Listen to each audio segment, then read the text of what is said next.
and come together as one people, one nation, indivisible, with liberty and justice for all. Let us remember the strength of our unity, the resilience of our democracy, and the hope that lies in the future of Liberia. As we welcome a new era, let us move forward hands in hand with a shared commitment to building a united nation that will continue to strive on observing the tenets of democracy and adhering to the rule of law. May God bless you all, and may God continue to bless the Republic of Liberia. Those who go to speech, we never had liberation, everybody happy. We are rejoicing over the defeat of the old regime. We are rejoicing about our effort to bring a new regime. Then we sit down with happiness. We go to write paper for that 79-year-old man. He's struggling to read. Then you go there, I will tell you nation, I will tell you US, I will bring one for you. Because you think one for you, I will tell you when you come to the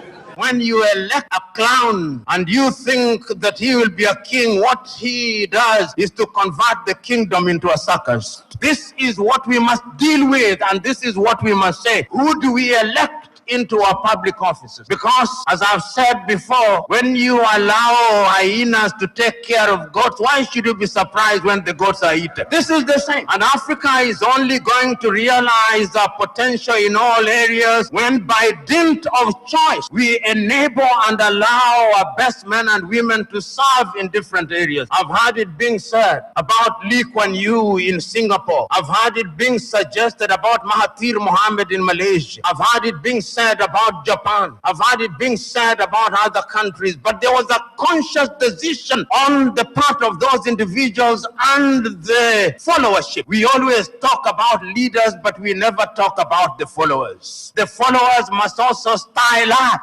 Africans on average are for some reason attracted to thieves. Africans are for some reason attracted to men and women who cannot serve her. And when they are not served, then they complain. When Africans are told, choose you now whom we shall release, Jesus of Nazareth or Barabbas, they say release Barabbas. And when Barabbas behaves like Barabbas, they say, why are you not behaving like Christ? It cannot be done. In May of 2001, signed a second of two executive orders, number 13213, Defense Exhibit D310, in which it was stated, and I quote, the government of Liberia's complicity in the RUF's illicit trade in diamonds and its other forms of support for the RUF are direct challenges to the United States foreign policy objectives in the region, as well as the rule-based international order that is critical to the peace and prosperity of the United States. Therefore, I find these actions by the government of Liberia contribute to the unusual and extraordinary threat to the foreign policy of the United States described in Executive Order 13194, with respect to which the President declared a national emergency. This executive order did not say the alleged complicity, it concluded the complicity. The conspiracy was born, all systems put into motion, and here I stand today. I never stood a chance. This is the broader contextual matrix that regrettably did not and still has not seen the light of day in these proceedings, despite the gallant efforts by the defense to unearth and reveal the contextual framework behind the charges against me. Now, with the two executive orders, the dogs were let out, so to speak. What followed was a dispatch of the attack pack led by Lieutenant Colonel David Crane, Defense Intelligence 30 years prosecutor. He, Crane, unlawfully unsealed the court's sealed indictment to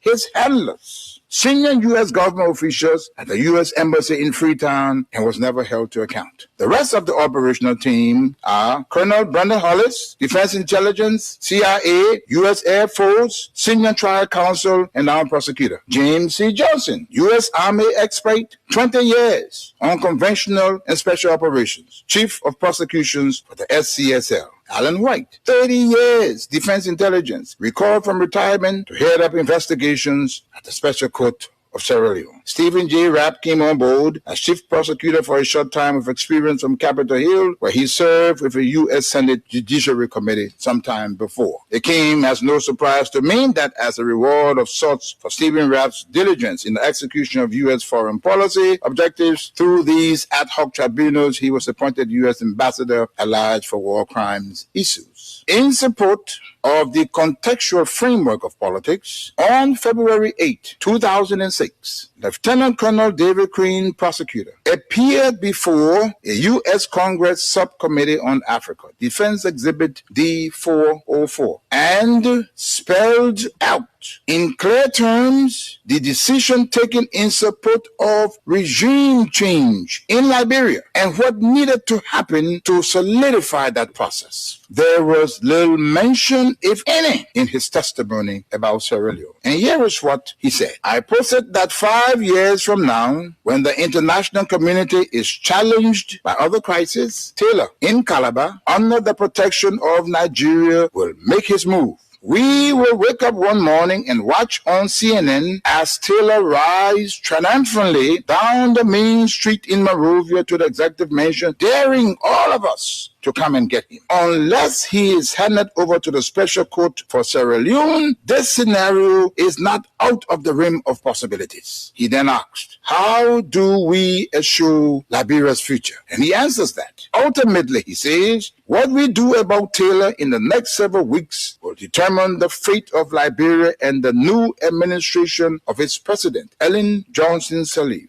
Crane then sets out several plans, two of which I'll state here. He said, first, hand Charles Taylor over to the Special Court for Sierra Leone for a fair trial, his kind of trial. This takes him out of the local and regional dynamics that is West Africa. Second, tie any financial and political support to good governance in Liberia. Time does not permit, but the exhibits are present. Not even the Nigerian nation was spared from threats and intimidation, as explained by Fani Kayode, press secretary to President Obasanjo, the Nigerian head of state, who was with him in Washington when President George W. Bush promised, and I quote, to bring Nigeria to its knees if Taylor was not turned over to the Special Court. And what happened? Obasanjo buckled and capitulated. Now, this demonstrates the significant pressure that was brought to bear on President Obasanjo, irrespective of his personal and leadership obligations to the West African sub-region. And therein lies the dilemma for current African heads of state and government, but how to enter into binding commitments and obligations with the African pairs and remain steadfast, resolute, and unyielding in their fidelity to those agreements in the face of such unrelenting and punishing pressure from powerful Western leaders.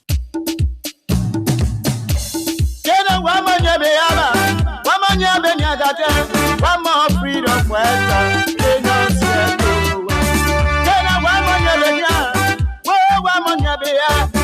more freedom for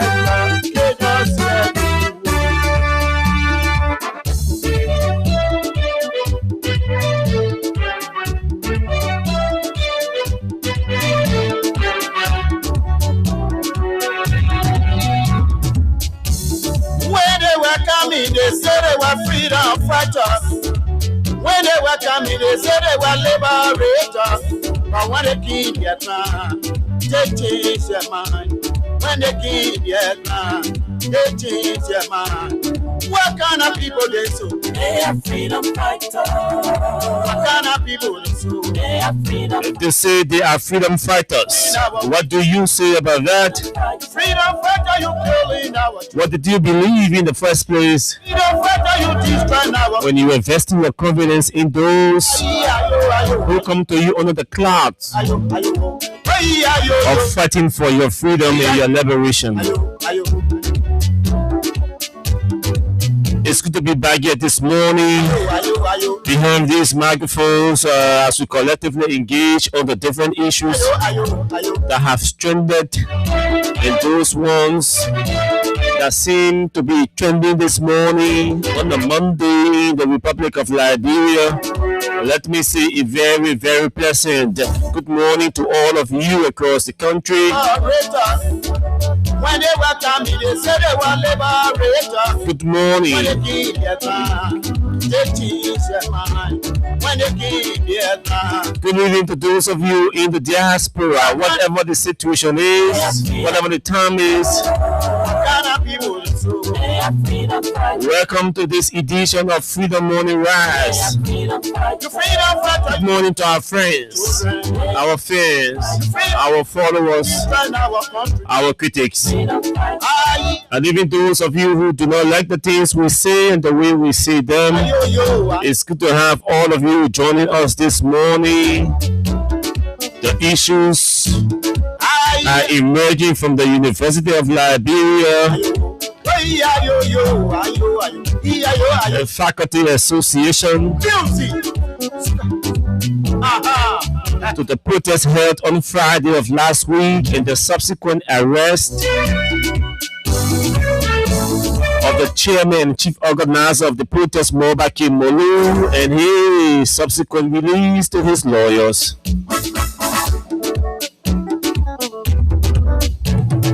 The ongoing investigation in this 19.2 million cocaine. We told you we're not leaving, we're not shifting our eyes or cameras of these investigations until we see the logical end. There are still questions that the government or the investigators need to ask.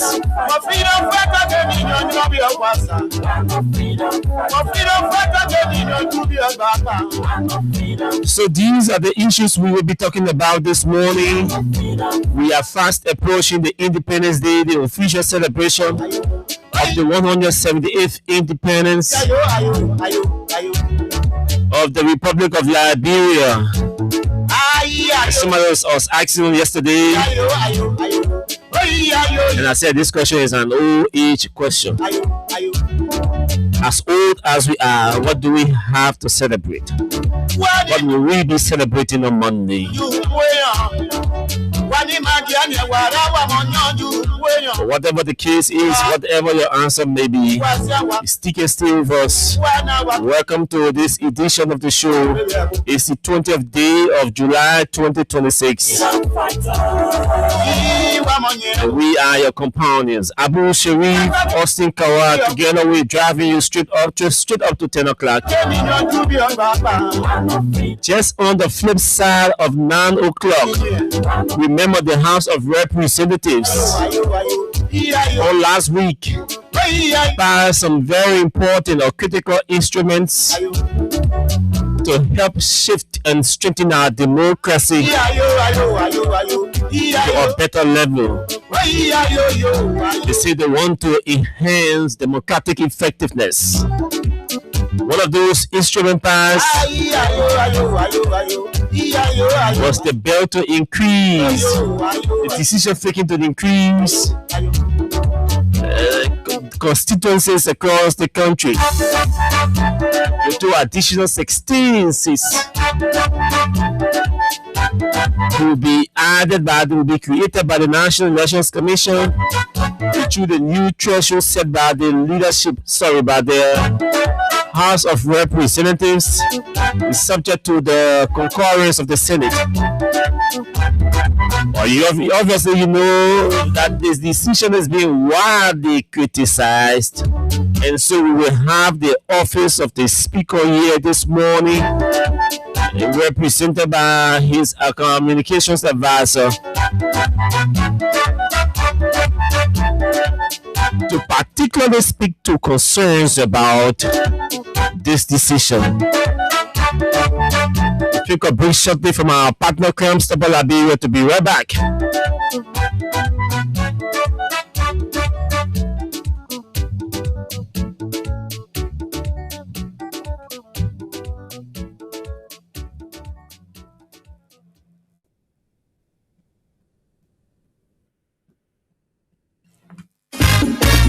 We want peace in Liberia, peace in Monrovia. Yo, hello.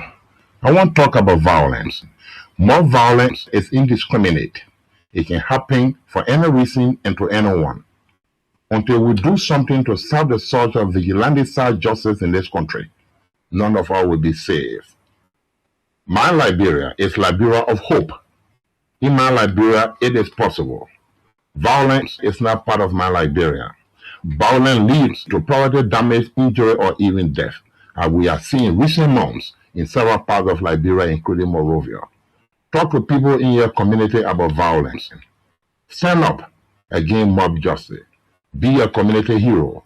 Liberia is all that we have. We must all unite to uphold the rule of law. This is Old Man Sam Sion, your community crime fighting partner. Thanks for listening. This is Old Man Sam Sion. We want peace in Liberia. Peace in Monrovia. We want peace in Liberia. Thank you. It's good to have all of you joining us again. Okay, so let's ride together straight up to 10 o'clock. Abu, good morning.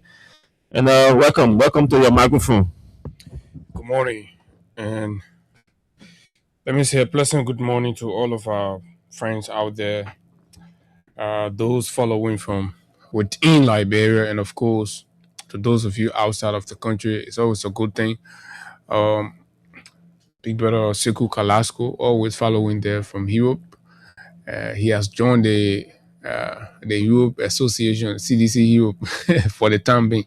So yes, you plus every other many Liberians out there joining us this morning. We'd like to say a pleasant good morning. Today is Monday, of course, the 20th of July, right? We're just 6 days away from the nation's independence.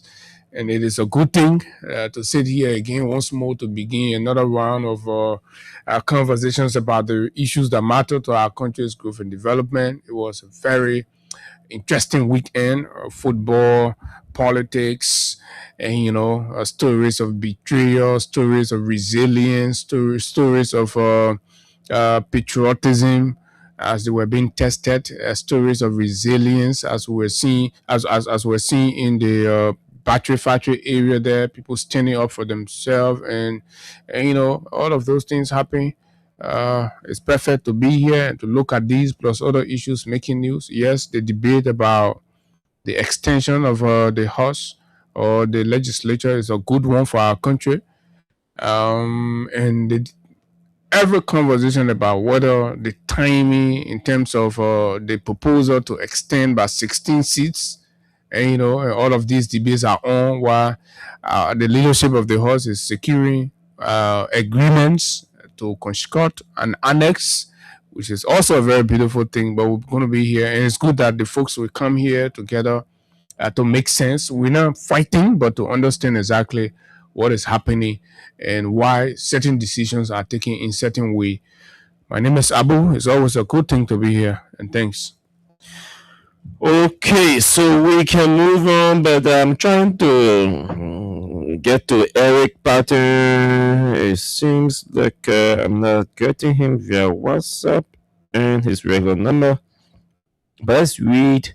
So I will be reading the statement while I try to establish contact with him.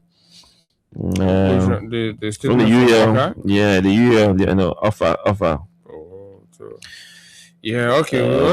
So I don't know. I think the president should be on his way back now also, right? So it's important to let you know that the president traveled over the weekend to Sierra Leone to attend the ECOWAS summit. The 69th ECOWAS leadership summit was right here nearby, and the president had to fly there with with a private jet. They say, yeah, the private jet thing has become a normal, regular thing. So I'm trying to get the UL statement. I put it somewhere. Let me see quickly.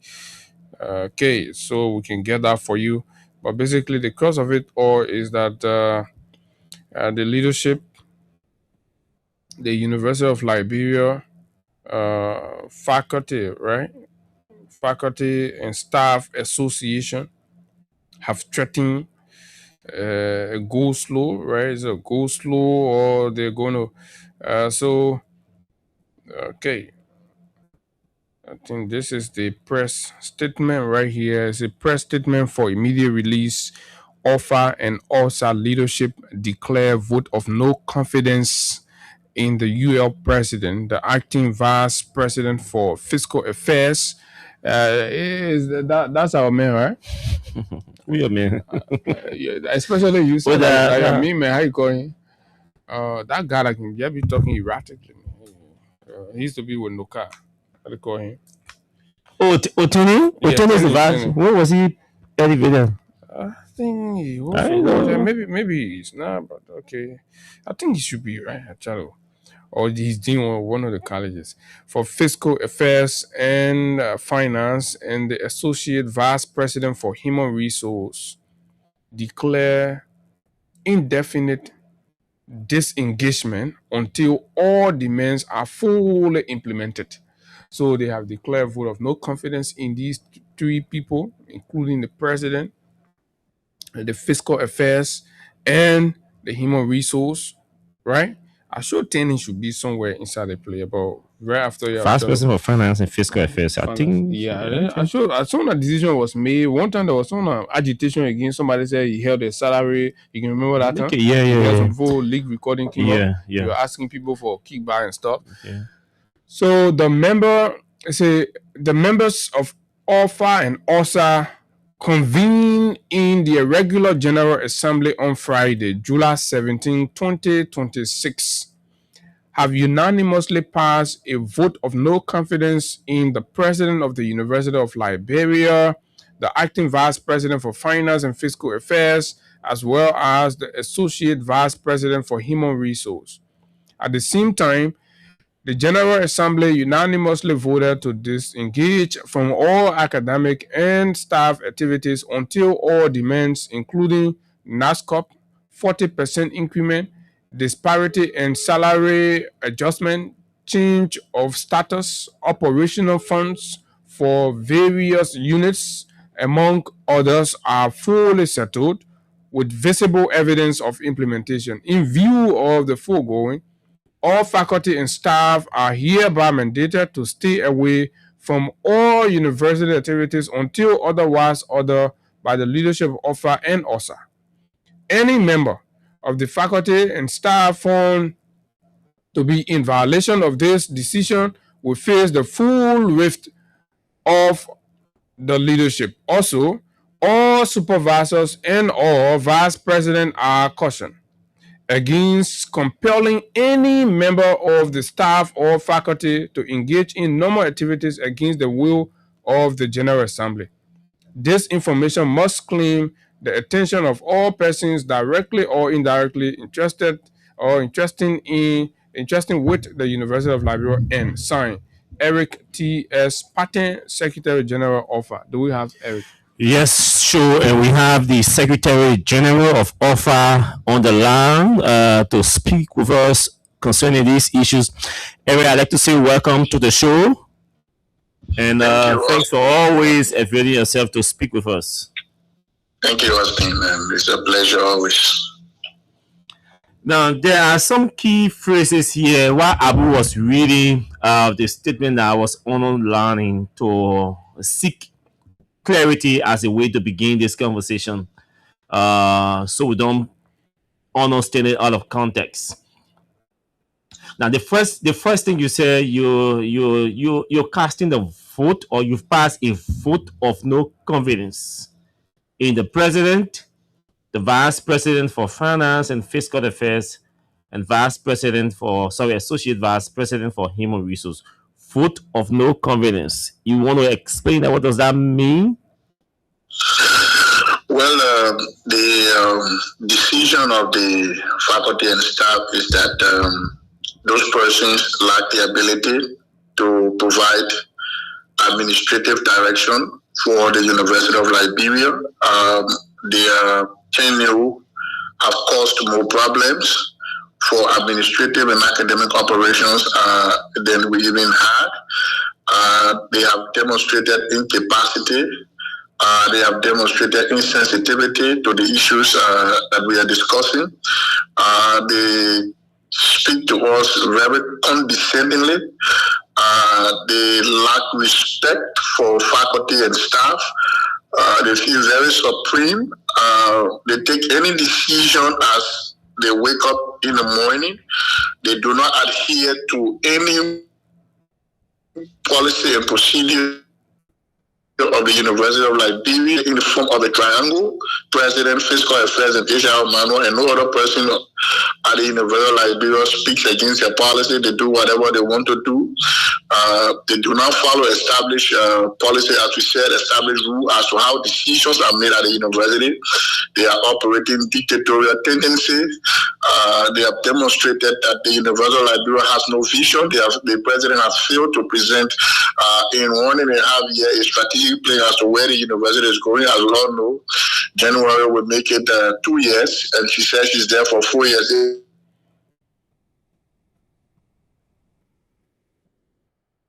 I know somebody is calling. In 2 years, if we cannot produce a strategic plan,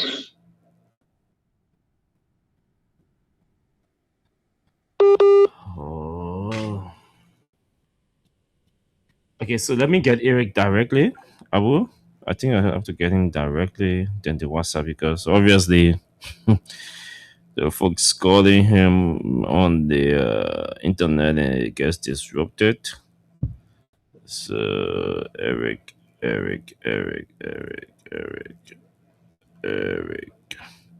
Folks, please bear with us. We're trying to speak with the Secretary General of OFA. This is an important matter as we head towards the Independence Day celebration. These are some of the challenges that will continue to face. State University continue to protest, lay down their chalk. These are concerning issues. So it's important as we celebrate our Independence Day. Okay. Yeah, Eric. So we had to. Yeah, I know. So just continue from where you stop. Even though we can go into the detail of the other issues. For example, talk about some policies that you think that have not been honored or respected, by the administration. I just want you to please some of the phrases in context. As we said, the president, these issues that we are discussing about have been existing. As a report, the president came in 2025, where we were already on a go slow. January 2025, the government intervened that there was a new president. When we resumed in our assembly, the first thing that happened in that assembly, the president spoke to us very condescendingly. But because the government of Liberia had already intervened, we chose that we would take the part of the government appeal and we'll continue and will not consider a condescending remark to the General Assembly. But then our colleagues took it very seriously, but the leadership at the time appealed. That look, the government has intervened. They said they would do some things this year. Let's give it a chance. Let's listen to the Minister of Justice and the government of Liberia. So we allowed it to flow. In 2025 of this July, the same year, we placed those issues before her. As she said she would have, had a pathway to resolve them. But then in July, we had a General Assembly where we made a request about her issue, giving a pathway, a timeline, how to address those issues, given that, she had passed 100 days being in the presidency of the University of Liberia. She failed. Eric, can we talk about the issues, the specific issues we're talking about? I want to give you the issues. So some of the issues, for example, we had our NASCOP, right? Mm-hmm. So NASCOP, since 2012 to 2021, December, the university received our full payment for salary, including the NASCOP, the full salary. So they were supposed to deduct the 4% of NASCOP, and we made it. Whatever Gaswa Jackson and all other persons who were finance officers at the time did with that money, till today it does not reflect on our NASCOP registry. You mean the current Auditor General? Sorry, I have to ask for clarity. Yes, the current Auditor General. Okay. Whatever they did with that money in the University of Liberia, they cannot account today. It is not registering on our NASCOP registry. At the same time, the university has earmarked over 270 persons who they are issuing letters for retirement. Some have already started dying because of the confirmation that they do not have any money. In fact, the new NASCOP app that was just launched. When the people checked, some of them who have been there for over 25, 26, 30 years got only 1 or 2 months payment registered on the app. So, and we had warned the university that you will not retire, but my partner is saying, no matter what, she is the ultimate voice. Whatever she decides to do, she will do it, and then her retirement plan stands. The 2021 memorandum of understanding, we had an agreement with the government of Liberia for salary increment. They provided a portion, and they were supposed to augment it to the full amount. So till date, when the new government came in 2024, they said they were just coming. 2025, they said they were just coming. In fact, the president of the University of Liberia made a promise that it would have been in the 2026 budget because we engaged during the process of the budgetary process. In January, when we engaged her, she said she was waiting for the budget to be passed. In February, when the budget was passed, we engaged her, she said she was waiting for her budget numbers. In March, when we engaged her, she gave us check. She said, government put money there, I can't give money, I will not take it for anywhere. There are disparities. I mean, the issues, I will release our resolution, we have the detail, but the issues are there. What has happened at the university under this president is that the president does not care. The only thing the president cares about. But Eric, what has been the intervention from the government of Liberia? I believe at some point the government got involved in trying to mitigate whatever was a standoff. I mean, what did they intervene with? So, my dear brother Abu, the thing about the government is that the Minister of Justice was designated as mediator. The first time he came with, there was nothing done. The second time, when we met him the last time, he himself was very shocked and very perplexed. He felt that, I mean, they were making intervention and thought that the president had issued instruction in the university administration would have endeavored to make sure that even some of these problems are resolved, but they have done none. The university administration seems, I mean, unconcerned. So every step of the way that we engage with the university administration, we alerted the Minister of Justice, we alerted the board. Even to the point where President Mapaya was clear that she was not responsive, we wrote the Board of Justice 2 weeks before our General Assembly for audience. The board replied that they received our letter, they were going to find time to meet, or they didn't meet until after our assembly. So that means even the government has not been paying real attention to your concerns. But dear brother, it would surprise you to know that for over 6 months, we have tried to even meet with the Minister of Finance. He would never make himself available. Wow. They only, sometimes they think that, it's out of politics. But the disappointment for some of us is that these people graduated from the University of Liberia.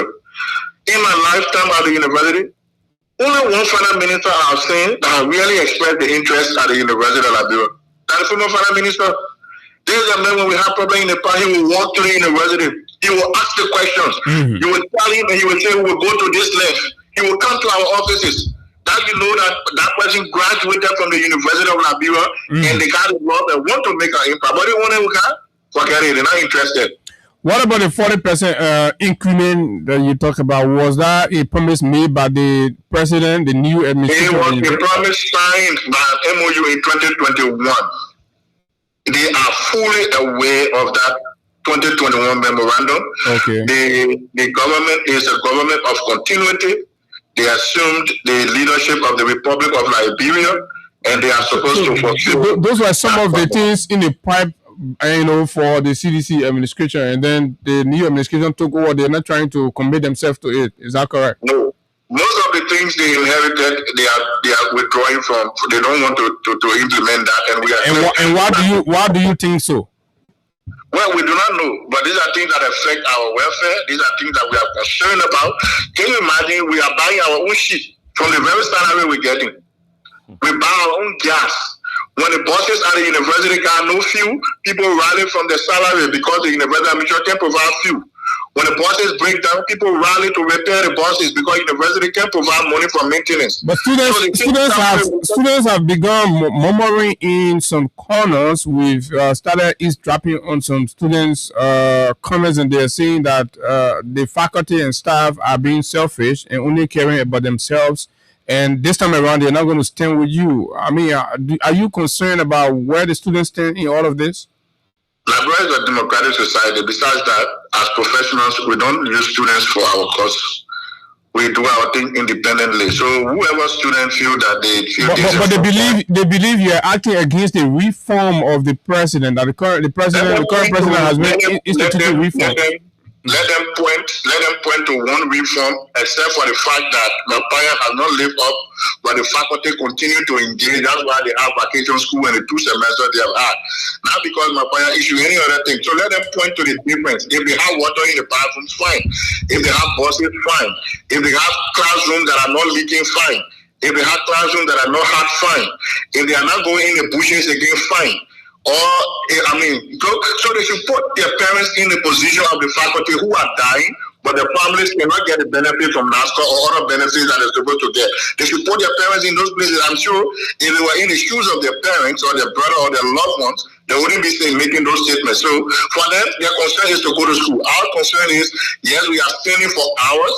Our health matters, our life matters, and our family too are humans. Now, finally, let me ask you in clear terms to the understanding of the ordinary person listening to you. What does disengagement mean? Because you say you are unanimously voted to disengage from all academic and staff activities. That means anybody who wishes to do anything with the University of Liberia is out of any working environment. Everywhere is closed. We are not going to do anything clerical or academic work. All chairpersons, all directors are required to stop and cease operations because they are members of the Faculty and Staff Association. There's no bus will ply the street, no driver will report to work, no staff will report to work, no faculty will report to work. Nothing will happen on any of the campuses of the University of Liberia, and that is our clear mandate. Is there any room for reconsideration? Well, we have had many reconsideration. The difficult thing about this new mandate is that the people have said that we have repeatedly gone on go slow and go back without anything. We go back and go slow, and the same issues keep coming through. So this time around, when they make this decision, unless things are fully resolved, we should not call any other G. So what's your definition of things being fully resolved? Mapaya being fiscal affair goes, or HR goes, the issues we have here, the government resolve them, and then we call the people back to assembly. Who's the finance person, the fiscal and finance? So the acting fiscal affairs man is Mr. Tenney. Lester Tenney? Yeah. Oh, wow. Okay, Eric, we hope you can share with us the full resolution that you signed and to enable us, run them through, elevate them through the public so the public have an understanding of what exactly you're talking about. But also, Eric, just before you leave, man, what exactly is Lester's own crime? My dear brother, as you may be aware, sometimes in the past, the faculty declared a vote of no confidence because of the manner in which Mr. Tenney conducts himself in relationship with individuals. Like I said, Mr. Tenney feels very supreme. He doesn't respect anybody. He talks to you anyhow. He feels the university budget is his private money. He doesn't go to work. When people make requests, he calls you, he talks to you in a very denigrating manner. He reacts very when Austin he feels that he has issue with Austin, he will reduce Austin's salary, which is by law not supposed to be reduced. When you feel he got issue with anybody, he will stop your salary for 2-3 months. Because he feels that he will punish you and your family since he has issues with you. I mean, he takes decisions on his own. He feels that he is the prime minister. He operates like he is the main president of the University of Liberia. So, I mean, recently he has been misbehaving on faculty, misbehaving on staff in a very condescending manner as was done in the past. I mean, so people, even within his own office, people they are tired with the kind of way he treats them, like people working on his farm. He doesn't come to work. You got to carry the document to your horse or anywhere he sits down, lecturing with his friends. You got to go there. I mean, so we recently the university conducted a an application process. He did not meet the qualification. The president is attempting to force him in the position, and we are clear that he's not going to be there. He will choose, the governor of Liberia will choose between maintaining those people or, maintaining the people who voted them as the leadership of Liberia. Okay, it seems like you're running a small Guantanamo Bay over there, but we wish all of the best. Thank you very much. Okay, Eric, a pleasure talking to you. He's the Secretary General of OFA. We're just talking about as we, clock 178th. What can we show? What can we celebrate? What's there to celebrate? Now then, this year thing came up. It's up. It's right before us. It's really nasty and filthy enough. As an issue that need not to be talked about, that an issue that needs not to be placed in the public as we celebrate our independence. And it's interesting. And I think we can have a conversation. It's important we have a conversation about this because he was when he mentioned the 2021. You remember we were all part of that 2021 salary increment thing and all of that, and where the 40% increment. This is something that we spoke about back to back consistently. Even that was way in 2021, and it came up during the 2023 election. And we emphasized when the Unity Party folks, those who are not in government, were alleging that the government did nothing and took no action to ensure that University of Liberia staffers get good that welfare increase or improved. We were telling that no, this is not true.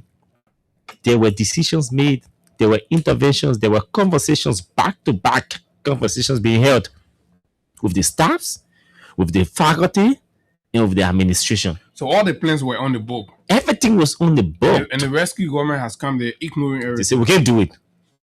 40% increment, your salary. They were supposed to get 40% increment. He said the first phase was rolled out in 2021. And then 2022, and then we went to election, and then the current government took over. They're supposed to continue with with that pace. They're saying they can't do anything about it, And so this is where we are. Interesting part he spoke about, right? NASCOP Social Security is a very important, contribution that any worker will make.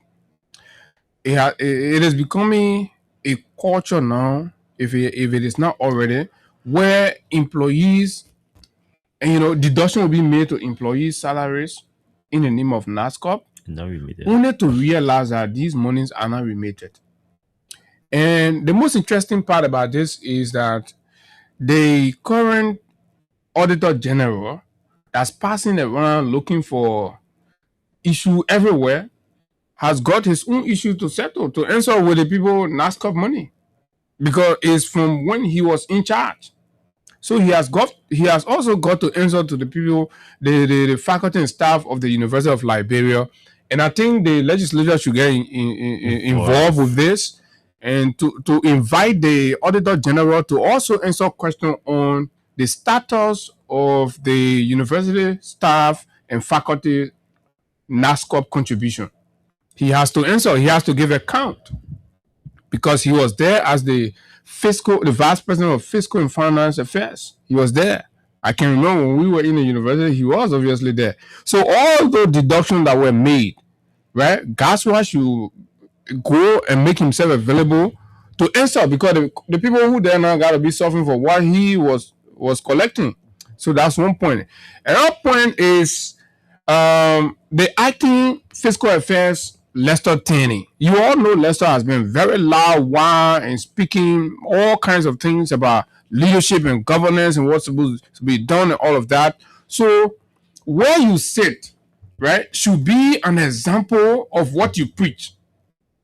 The opportunity you've been given, the things you're doing there, right? So when you're on the radio and speaking very beautifully about everything, people should start to see these things reflected in whatever you're doing to where you are.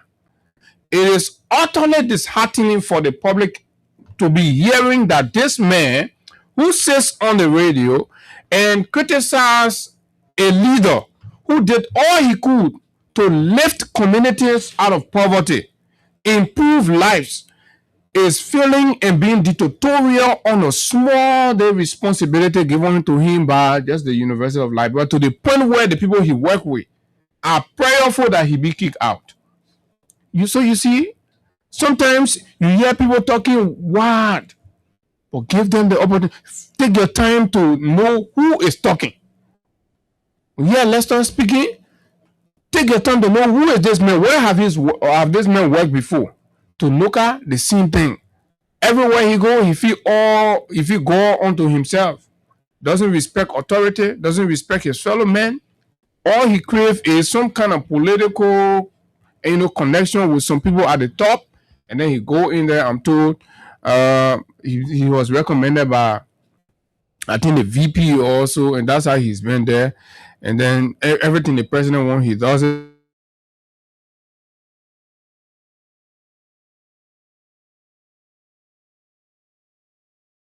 Just the staff and the faculty, I understand the concerns of the student. A lot of the students leader and now over the weekend spoke and they were saying, oh, they want to go to school, blah, blah, all of that. Yes, we understand. But equally, these people, when they finish teaching you, when they're retiring, they got to look at something they got to have something to look at. And to ensure that, it has to be now. So the action is not about you. The action is about the ineptitude of the leadership. So they want to fix that. You see, I will say this morning, right? I'm beginning to understand why people like Prophet Keaton, people like Yekeden, people like Costa, that used to be cursing national leaders. I'm being serious about this morning, this comment. Because, come to think about this, you are retiring over 225 professionals. Human beings like yourself.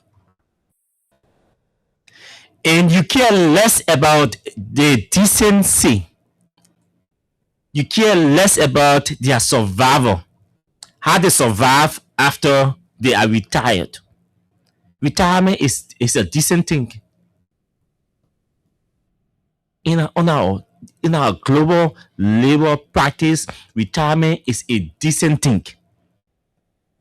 That's what people say. That's what they say, decent work bill. Retirement is decency. That's the end part of labor. It is supposed to be decent. You can't retire somebody who hears about his or her retirement and he or she only has access to 2 months after working for over 25 years or after reaching retirement age of 65. And you are deducting 4%. You deducted 4% from somebody's salary for over 15 years, for over 25 years, and they are retiring, and you can only get them. They can only see 2 months on their NASCAR platform, and some of them nothing, and some nothing. And you think we are supposed to be celebrating the nasty system we have in place called government? We can't. It's painful. Extremely painful that people will work, professionals took the time, made the sacrifices to go to school, get trained, and taught for many years, impacted knowledge into the very finance minister, the current finance minister. There are people. And to get a decent... We are getting report about an ongoing protest at the National Housing Authority. We will see behind the scene what we can gather around why there's a protest, but just to update the public. So you see, Friday was a protest for multiple things. UL students, the UL staffs and faculty have laid down their chalks. They said they're not going to class until their demands are met for better welfare. NASCAR employees or housing employees were told, are protesting. So we gather the detail will show before the show ends.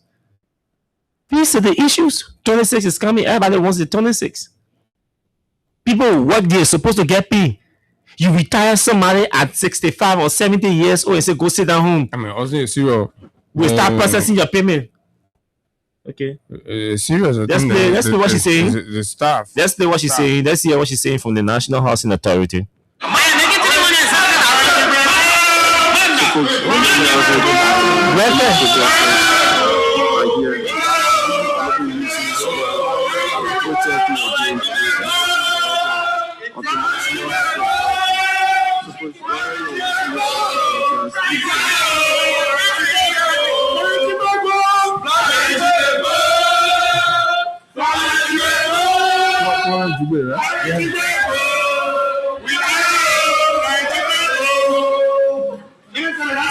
Yo, this is really late. This is exactly what is going on right now.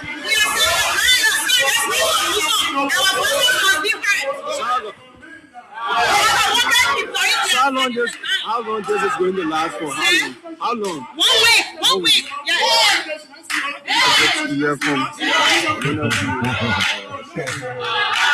We'll get the details, but it looked like welfare issue, failure to uphold commitment and promises to workers, and they're tired. They're saying for 1 week they will sustain the protest until the head of the housing authority leaves. I mean, now, we have our hands. The country is small, and it's good to be around, but not bad to be around. So in certain positions too, I don't think I don't want to say anything about Horsey because the head of the entity is yes, it's somebody that but you got to talk for the country too, yes, but on a general note, go somewhere, they got to do the best thing for sure. On a general note, I mean, the president has to take some drastic decisions to form part of his Independence Day celebration. And Abu, that is why some of us supported the protest organized by Molo. Lead or leave. This is a leadership that you got to... There's a president and Madam Florence Duclé or whosoever. Hey, whatever the situation is, I mean, once you're not acceptable in a working environment, the best thing to do, the most decent thing to do is to step aside and walk away. Housing authority think that more than if I even want to see this within housing, I see issue. They are the same issue. They are the same issue. But they want a breakfast. They want, yeah. So because they had the issue, the people say, okay, we're moving you from the power. We're bringing the technicians. So I want to be the first to say we had the same issue. So you don't come here and can't tell me say where the issues are existing. They were existing. Eh? And you say, we now want you because these issues are existing. You put us, we the technicians that give us a job, let's solve the problem.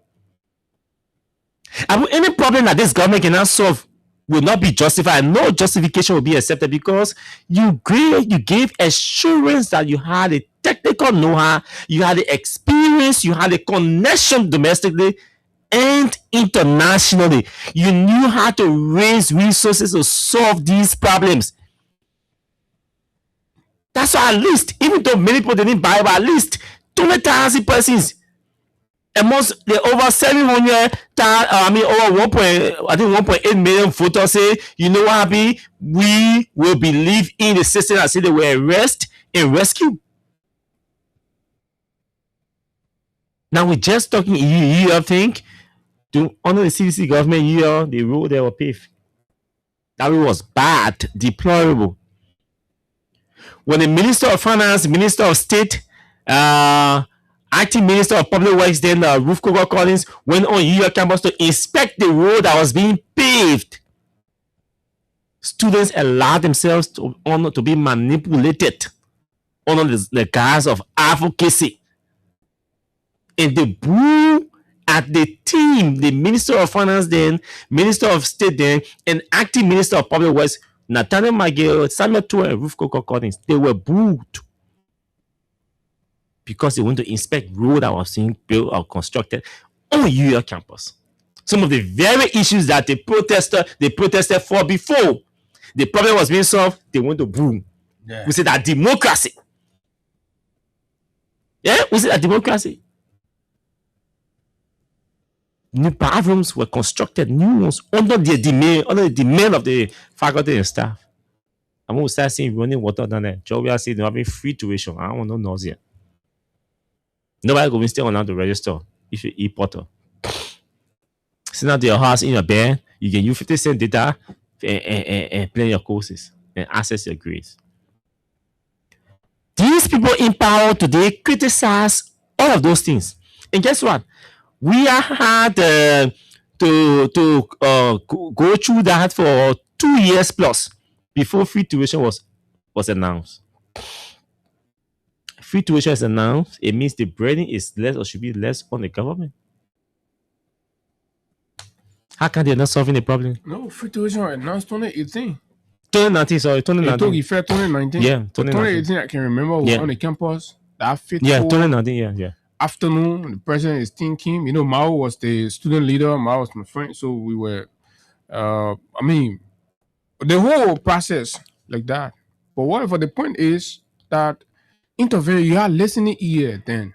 Because Eric said the former finance minister was always running on that campus to have conversations. But guys who US students can be kidding themselves for. He does not really avail himself and to this is have the a second meeting. term as finance minister. Yes, still. But remember, after 12 years, the Unity Party left the university dilapidated. Yeah.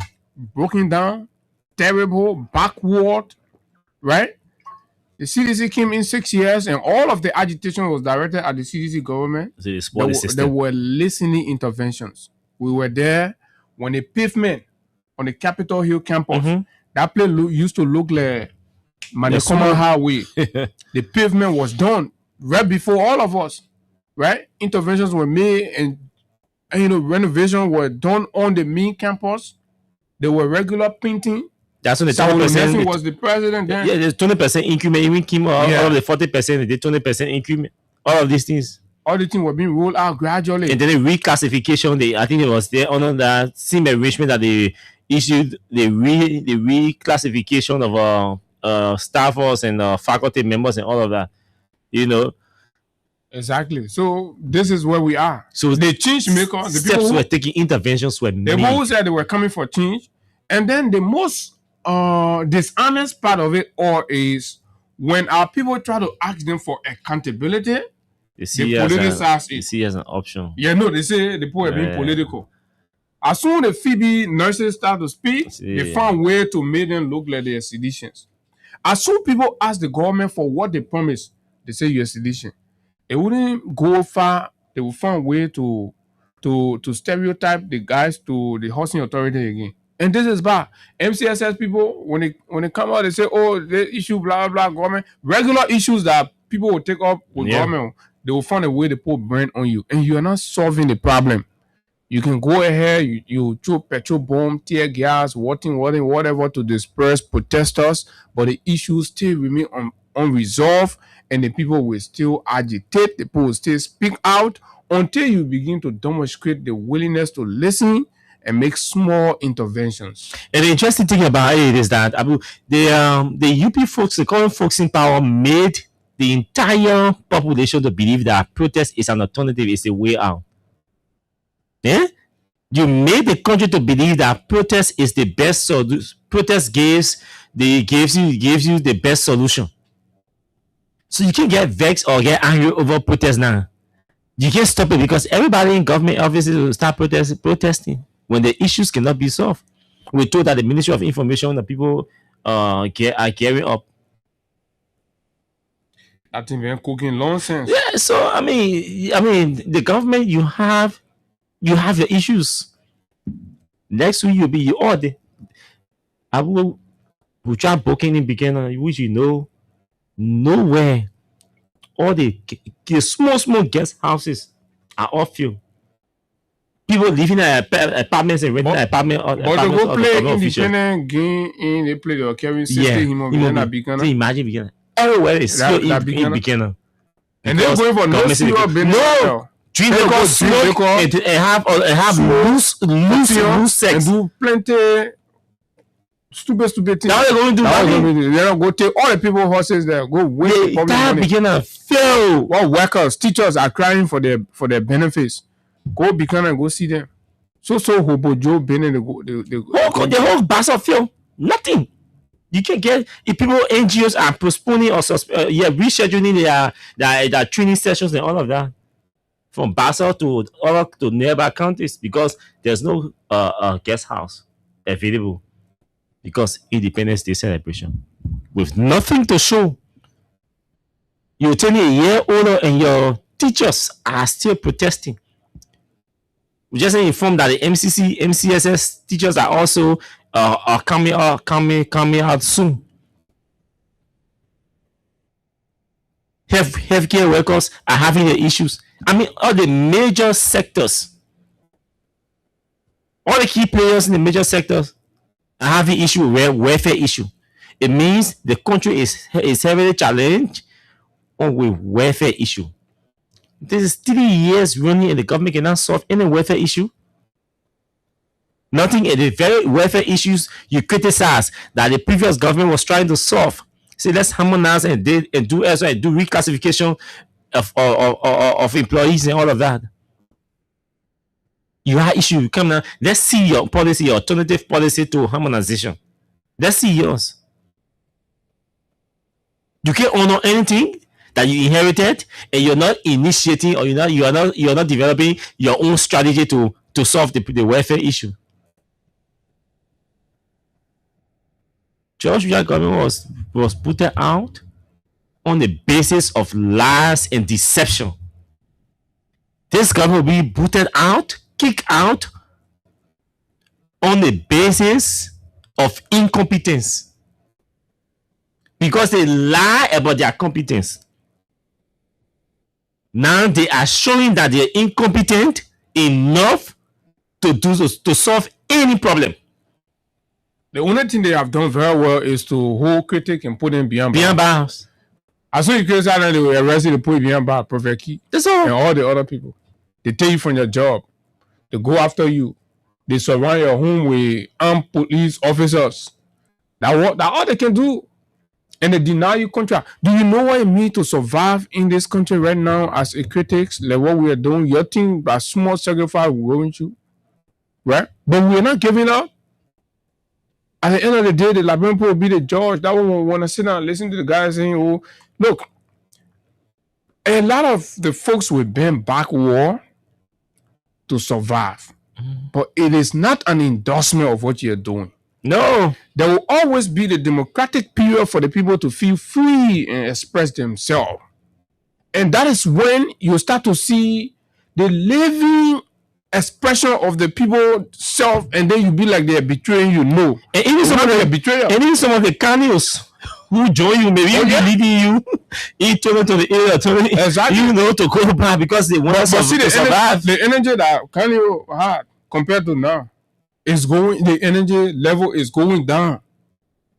In fact, the organization that was put together, you saw that when they were launching the organization. Yeah. All the human beings that were part of that launch, I bet you now, they all left. Right?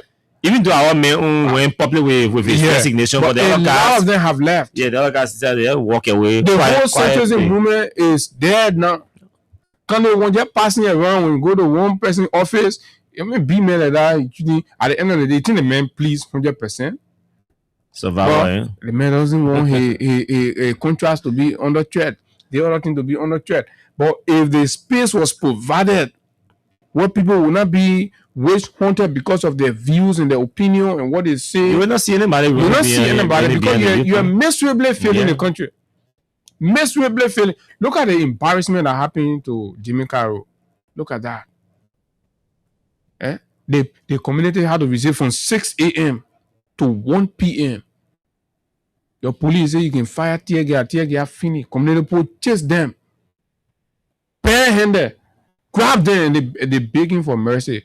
So you see, we're all Liberians. Not because you're wearing a uniform or people try and then you go up. You must. I was telling somebody, I said, look, Gregory approach, and I know it's not to a larger extent in conformity with undue policing and all of that. He's a man. When it comes to delivering for politicians, he can do that very well. But at the end of the day, you must be guided by principle. There are a lot of ways. You need to sit down and reorganize the police approach to situations like that. Every time you go. So you are building the community resistance. You are building them because people already know your approach. As soon as you hear police coming on, then you hear police coming to intervene to resolve the matter or to allow the law to take a course. In fact, police coming as a party and start firing tear gas. Why even hearing the people out? Yes, lawful enforcement. The sheriff goes there with whatever police officer and they try engaging the community put resistance. So whatever additional police is going there is to meet at that point and try to resolve and save the entire thing. Okay, community post your feet displeased, but this is not the way to address it. So you know what we're going to do? We will not do this now, but you got to go to this panel to see what can happen and then gradually start arranging it. The people start to reason around it. Gradually, conversation can break a lot of things. But the first thing, as soon as people put a resistance, which is obvious, 50 years, 40 years, somebody living in a place, they invest their life. Some of the families are retired. They're there with their grandma, their grandpa, nowhere to go, no job in the country. And then you bring bulldozers, so you come and break it. Obviously, people will have some degree of resistance.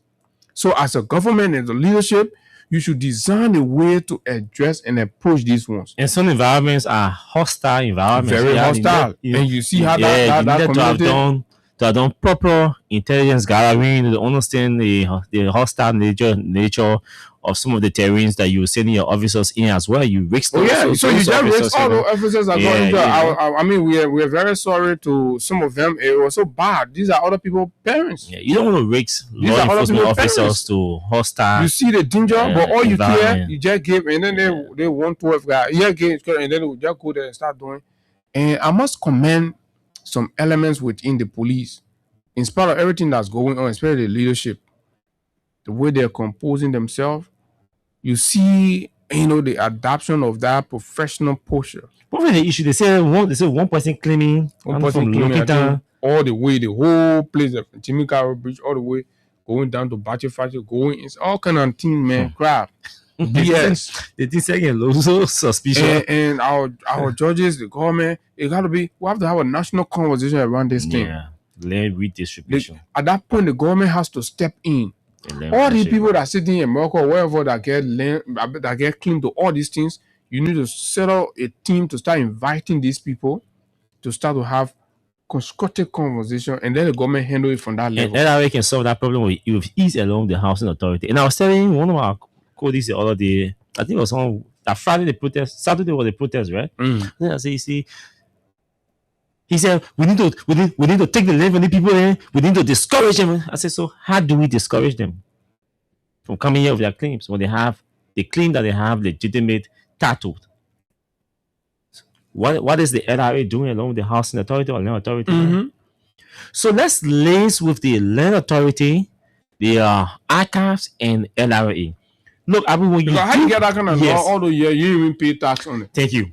Because when the land authority and archive come together and do the proper documentation and everything, profiling of the different properties, and then for the real owners, you send the bills, the property to the LRA will build them for the town, and you package that bills and send the bills to them. Yeah, let them pay those bills. They can pay the bills. Then before you can start laying. When they see 1.2 million bill on a property for over 30 years, you pay tax. They will not come out and clean property here. They will not have clean property. Or they will be compared to sell the properties. And then pay government. So government at that point, government can come in and start selling, helping them to sell the properties. Or clean the property, sell them to the mortgage into the banks and different financial institutions, and then settle those owners, but the community benefit, the government benefit, the owner benefit.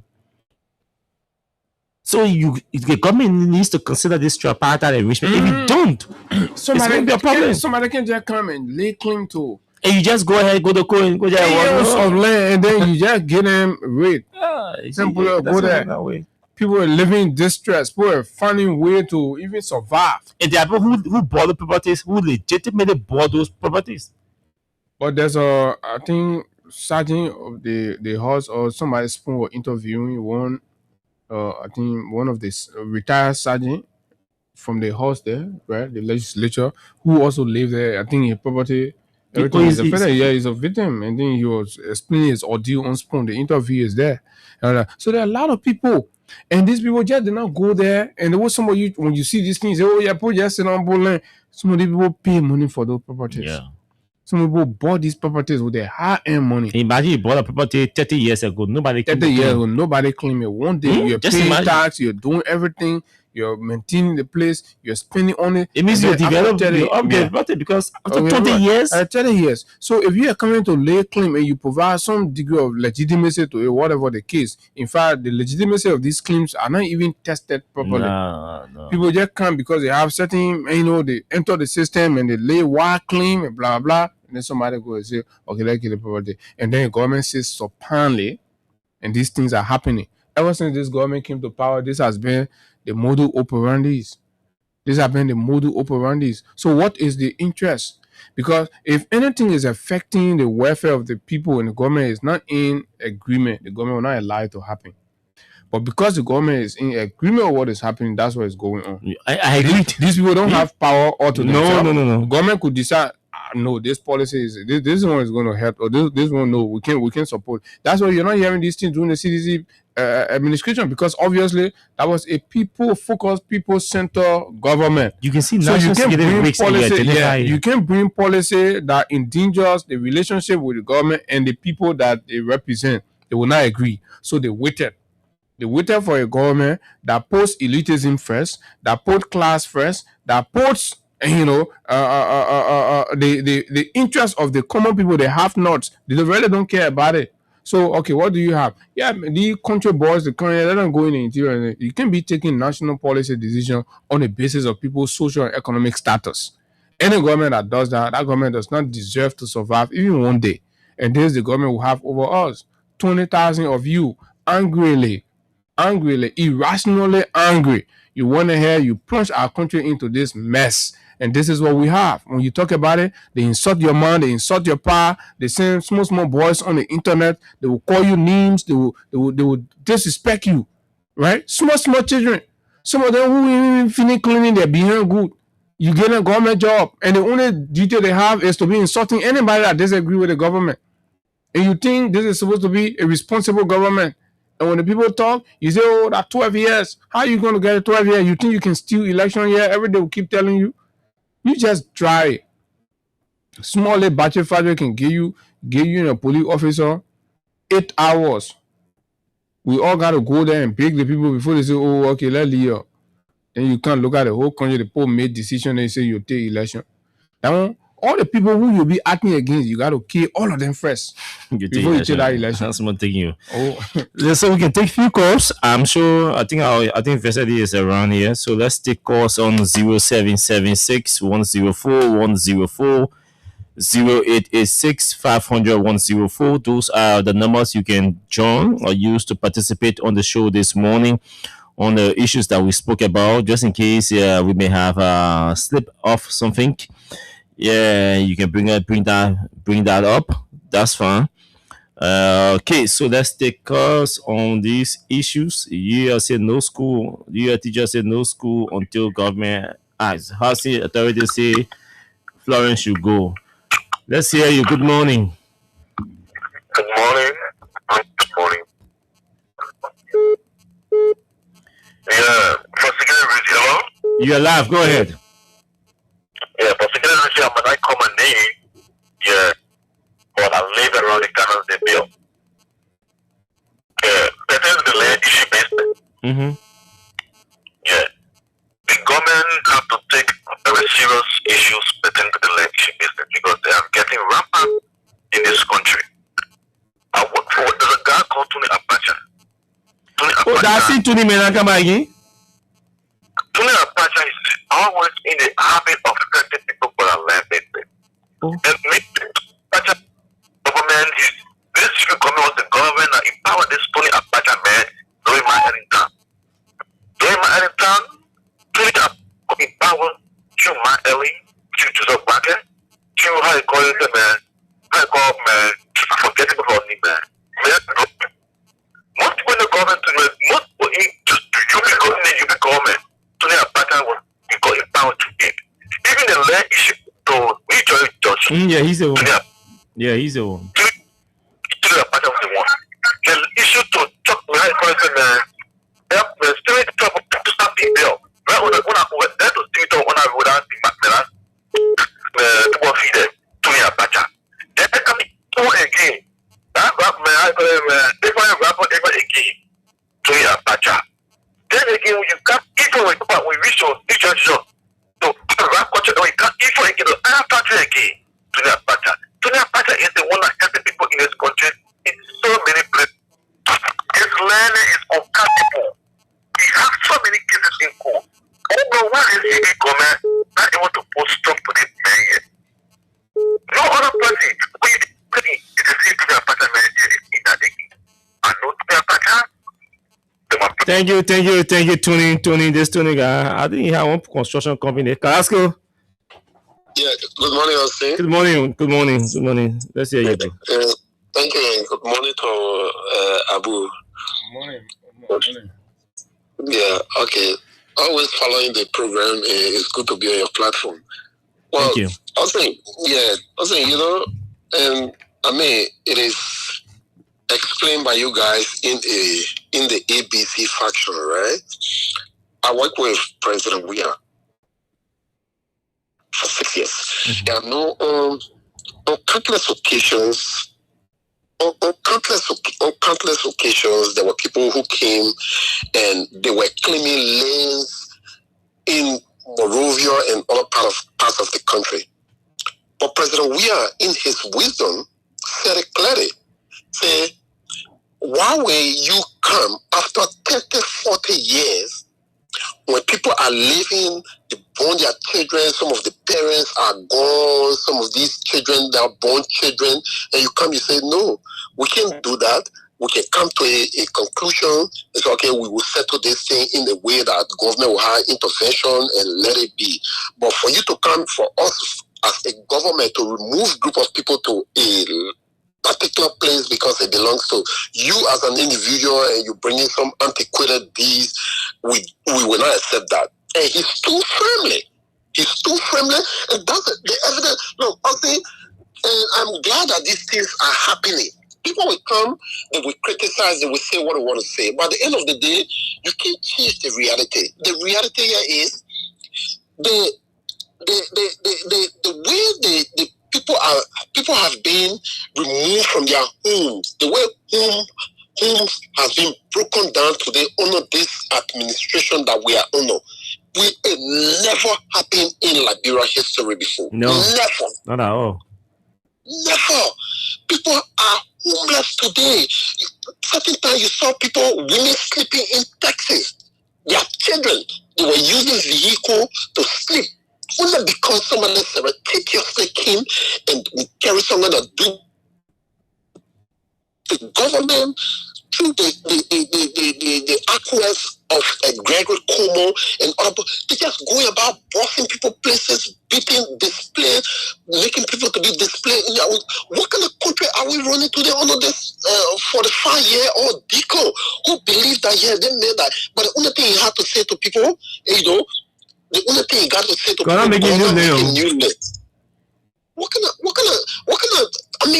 of mindset is that?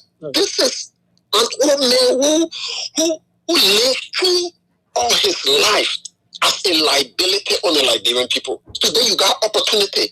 You should be very, leadership is about compassion. You got to be compassionate or say, well, what is happening today in our country is troubling. Today, look at the University of Liberia. You right there said it. Within the Georgia first year, Mao and other people were protesting. The men that they say he know nothing. It is the men that instituted the policy for poor people, children at the University of Liberia. You got to go to university campus. You remain home. Pavement, renovation was going on. People move. In the history of Liberia, it is under President Weah administration that Liberia experienced from living in zero to concrete structure, free of charge in government. But today, instead of government building homes for the people, government is breaking people homes, making people homeless. See the people that were thinking everywhere. You see, everywhere. In 3 years, Joseph Human Bakai has traveled more than George Weah did in 6 years. What are the dividends of those travel that our country is experiencing? What are the dividends? The only thing is, okay, we had conversation with this other group of people. What are the dividends of the 3-year travel? Then today, people will come and abuse you because you're saying it. One thing I want to give it up to you guys. Trust me, the job that you guys are doing, there are people who can stand the test of time like you guys are doing, but you remain very firm. And this is something that you must be commended. If nobody will give you a flower, I would do it. You guys are doing a great job. Keep exposing the ills in our country. Okay. We know, look, they say only tough people can last. And you guys are sure you are tough and you will continue to stand for what you believe in. Just wanted to make this 3 point this morning and keep following you. Thank you, Carrasco. Thank you. Next person, our guest is already here, so we don't want to be here in contempt. Good morning. Good morning. Let's hear you. It's from my fire from Madonna Street. You know, so they are taking on board to destroy Liberia. In the first president, we ought to honor Sarah Gordon, maybe you know. So, who I want to tell me anywhere, what are people living there? What are they not even able to get food to eat? Go and move there. You know, so we are the material. So, we are the high of it. What? So, we are being struggle. So, we are no high struggle to get one here. So, I want to struggle in there for them. But if Papa, Papa, he came in Liberia. He said he could rescue Liberia. Now he could discover. He could forscover. He could get to look at all the things about our past. But we're sitting watching. We're looking at Joseph Bakai. He said, Pastor, we're looking at him. I'm a what is you more. But I can never want to put Joseph Bakai. Let me squeeze. Thank you. Thank you. Good morning, Mr. Jura. How are you? Good morning and good morning, Austin. Go to Good 72nd Junction. Go to 72nd Junction and see what happened there. Again this morning? No, not today. I just reflecting. Okay. Over 3-4 months ago, they went there. They destroyed poor homes. I'm not talking about the original barrier that existed before 1990. I'm talking about people who lived on that land, like my friend Musa Sharif. He told me that his father bought that land in 1974. 75, 76, they built a house there. They've been there for over 40 years. Imagine that. But my own family property. I know. And other properties, they went there, they destroy it. And since they destroy it, they only put power wire around it. They attend to what? Dump site. They have left. The army has no money to go rebuild their barrier, but they chase the poor the place. And these are the people that voted for this government. Not all per se, but they were poor and money who voted for the government. These are Liberian people. You made them homeless. Go to New York Junction where you're coming from. You're coming from Jacob towards town, New York Junction. They want to destroy over 3, 4, 5 houses. The place has just been left like that and other places. As you destroy places, somebody came and said the land for me. These people has existed for over 40, 50 years. Where were these owners for the people when they build their houses, they live there, they born children? But the government can just go and destroy them and leave them and expose them and expose the people. Look at what happened to Jarata. Many places. It's because the people are not sensitive. It's because the people are arrogant. They don't care. It takes 6 years to be 100 years. Yeah. And this is not the case. Okay. AFL is not ready. AFL got 72nd and 72nd of Shefflin Barry. Shefflin got more empty houses. Normally the AFL have almost 8,000 men. They fit in those places. Now AFL got less than 3,000 men. Where are you expanding AFL for? And the government is insensitive. Then the president said, let the government make a new land, but he's building new homes. He's building new homes.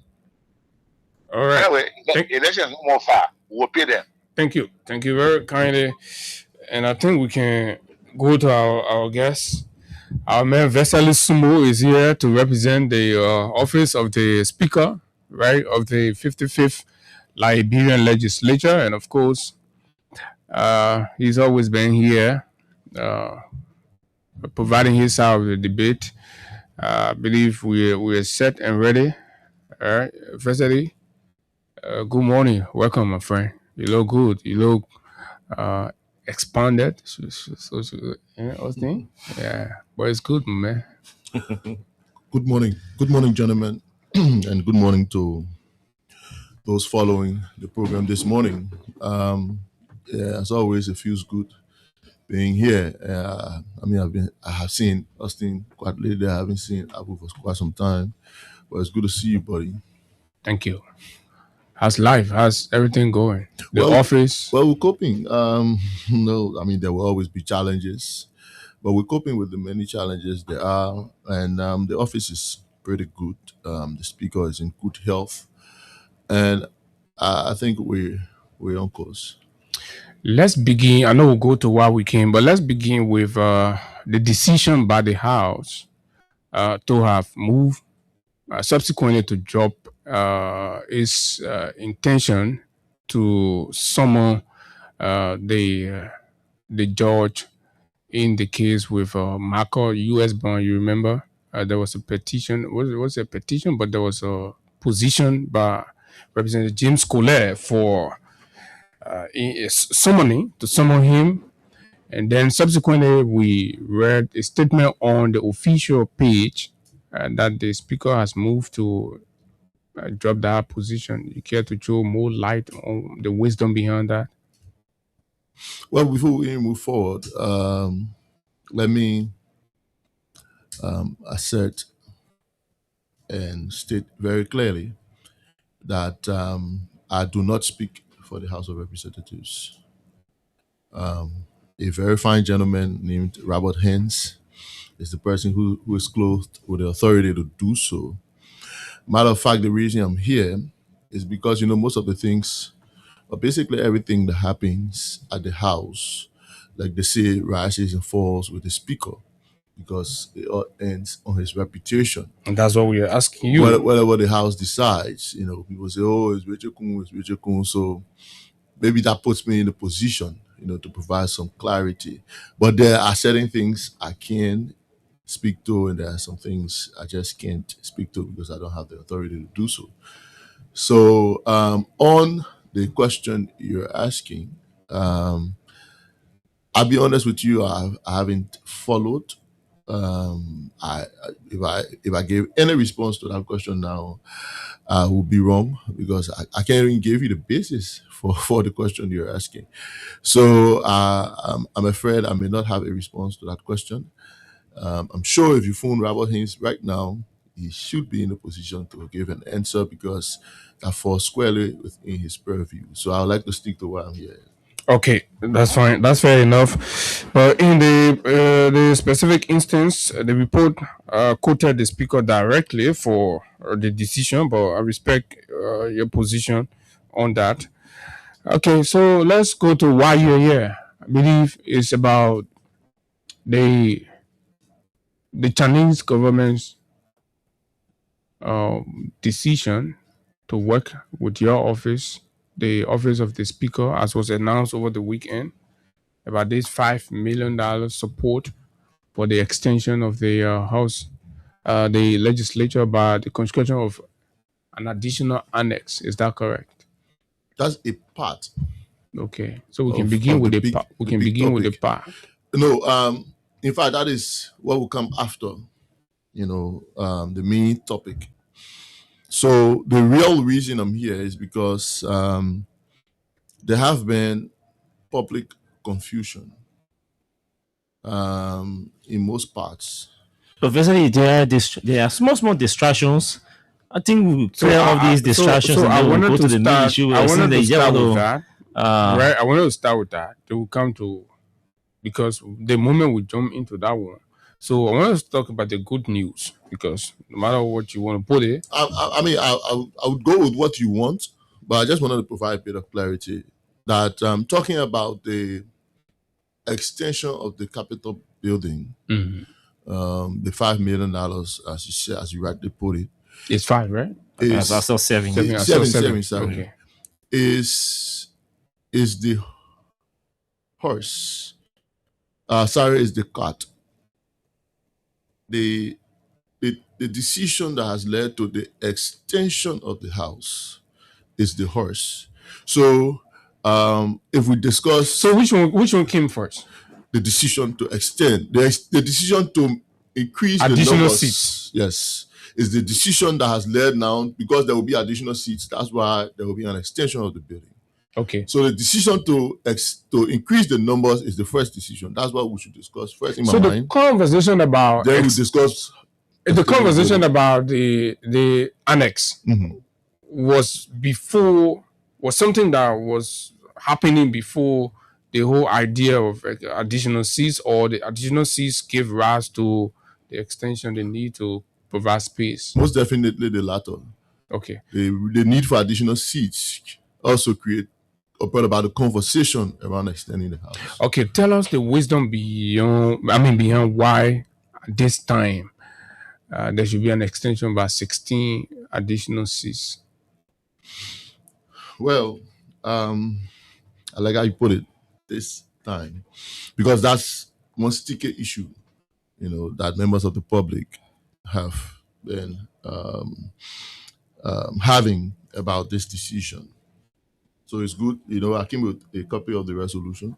Okay. I came with 2 copies, so I'll leave one here. Yeah, thank you. In fact, you can have this, because I basically have that in my head. So the decision by the House to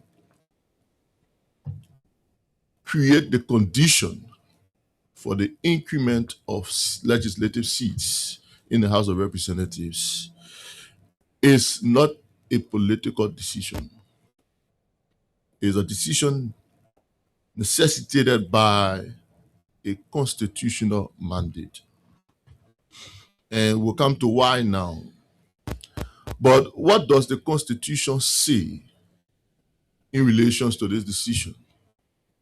First of all, the Constitution says in Article 39 that the House or the legislature shall cause a census of the Republic to happen every 10 years. That's what it says in Article 39. That's correct. So it's amended. It says shall. So the legislature is under a constitutional responsibility to ensure that we conduct a census in this country every 10 years. This constitution was written in 1986. Has there been a census every 10 years since 1986? The answer is obvious, no. The large part of that is due to the fact that we had civil war from 1989 to 2003, so we could not conduct a census. We conducted our first census under this constitutional republic in 2008. By the letter of the law, we were supposed to conduct a census in 2018. We did not conduct a census in 2018. The census figures, the validated figures from the census in 2008, put this population at around 3.5 million people. We ran 3 general and presidential elections on that census data, the 2011, the 2017, the 2023 elections. We should not have run the 2023 elections on that census data, but we did not have a validated census result before the 2023 elections, a new one. We were supposed to conduct a census in 2018.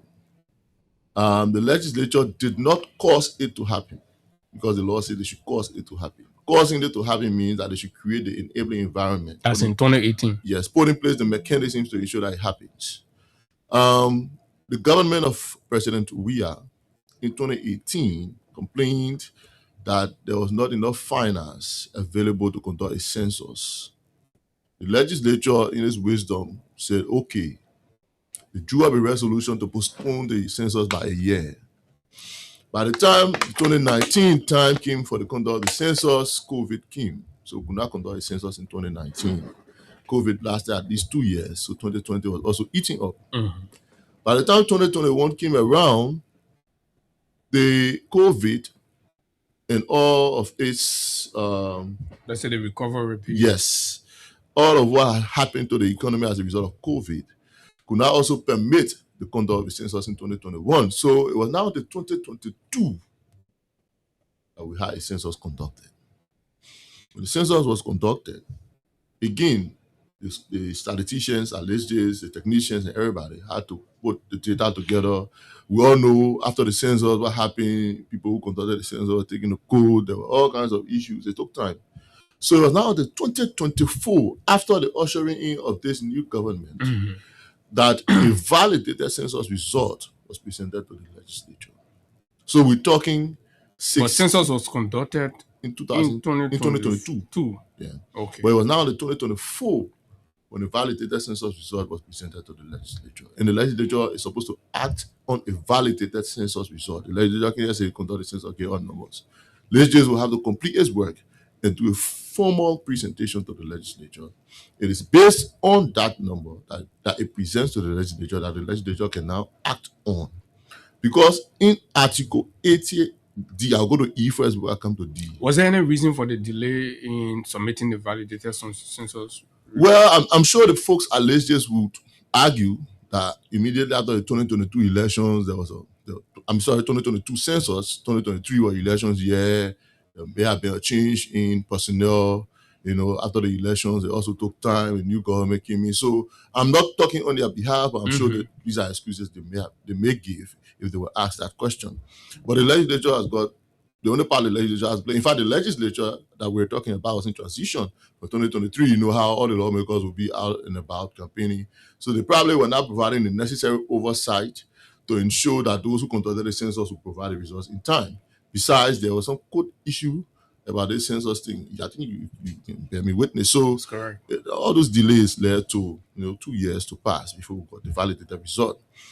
Article 80E of the Constitution says immediately following a census and before the next election, the National Elections Commission should reapportion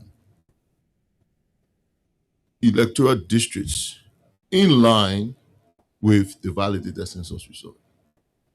That's what the law says immediately after immediately following a census and before the next election. Yes. Right? Okay. So what is the legislature definition of census being concluded? When a validated result is presented to the So for the legislature, once it's not validated, what will it take 5 years? That means census has not been done. No. What figure does the legislature operate with? It is the figure given to it by legislators. The legislature cannot conduct the census. So even itself. the period transcends the constitutional timeline. The legislature doesn't consider all they see. Once the validated result comes to them, the accounting starts from there. Is that what we're saying? No, that's not what we're saying. In essence, what we're saying is that the legislature can only act on the validated census result. However, when they say the legislature, when the Constitution says in Article 39 that the legislature shall cause a census to occur, it means from the very beginning of the census to the point where the result is validated. That is the period of the census. The law is defined on the timing, right? No. Conduct and before the next election. No, I'm not talking about that now. I'm saying when the Constitution says the legislature shall cause a census to happen, correct. It means that census to happen means from the very beginning, whether it's looking for enumerators, up to the point that the census result is validated. That is the entire process of the conduct of a census. So the legislature is under obligation to ensure that that process is complete. Now, when the Constitution says in Article 80E that immediately following a census and before the next election, the Constitution expects that the legislature will ensure that that census happens complete. Then the legislature can begin to act on that result immediately following its conduct and before the next election. So when you ask whether it takes 3, 4, 5 years, no, it's because the legislature also has oversight over those who conducted the census. That is what the Constitution means by cause it to happen. So When you cause it to happen, you provide the money, you provide everything that they need, then you provide oversight to ensure that they do it in time and get it to you so that you can act on it immediately and before the next election. That's what I'm trying to say. Now, so moving forward, there is an article published in DN News, and I think it requires your clarity because it quotes the speaker directly. Okay. So it's a short paragraph, just 4 paragraphs. So I think I can read it. It says, House Speaker Richard Namukun says the Chinese government has committed $7 million to the legislature for the construction of a new annex to the Capitol building, which will provide office space for the 16 additional lawmakers expected to join the House in 2030. Expected to join the House in 2030. And I'll run straight to the 4th paragraph. It says, according to him, the creation of the new seats fulfills a long overdue constitutional requirement that should have been implemented following the 2022 National Population and Housing Census. He acknowledged the executive branch. The executive branch's concerns over limited financial resources, but emphasized that the additional seats will not take effect until after 2029 elections. Yeah, that's a lot. There was a contradiction here. That's why I read it for you. What is in the first paragraph? He said the article. I don't know whether he did say this because the article says in the first paragraph that the Chinese are committing $7 million to construct an annex to host or to house 16 additional lawmakers who will join them in 2030. Yeah. Meaning they will go to election in 2029. Yeah. The 4th paragraph says the speaker acknowledged the executive branch concerns over limited financial resources, and the speaker emphasized that the additional seats will not take effect until after 2029 general elections. Sure. So it means, after 2029 elections, before it takes effect. I don't see the contradiction. Will not form part. No. Will take place after 2029 elections. Yeah. That's the same thing. No, that's not the same thing. Okay, let me explain. You brought this in, but because of those who are listening, I would have loved us to go step by step so that the grasp understanding. But since you brought it in, let me just clarify. Whatever decision the House has taken that the Senate is expected to concur with, will not take effect until 2030.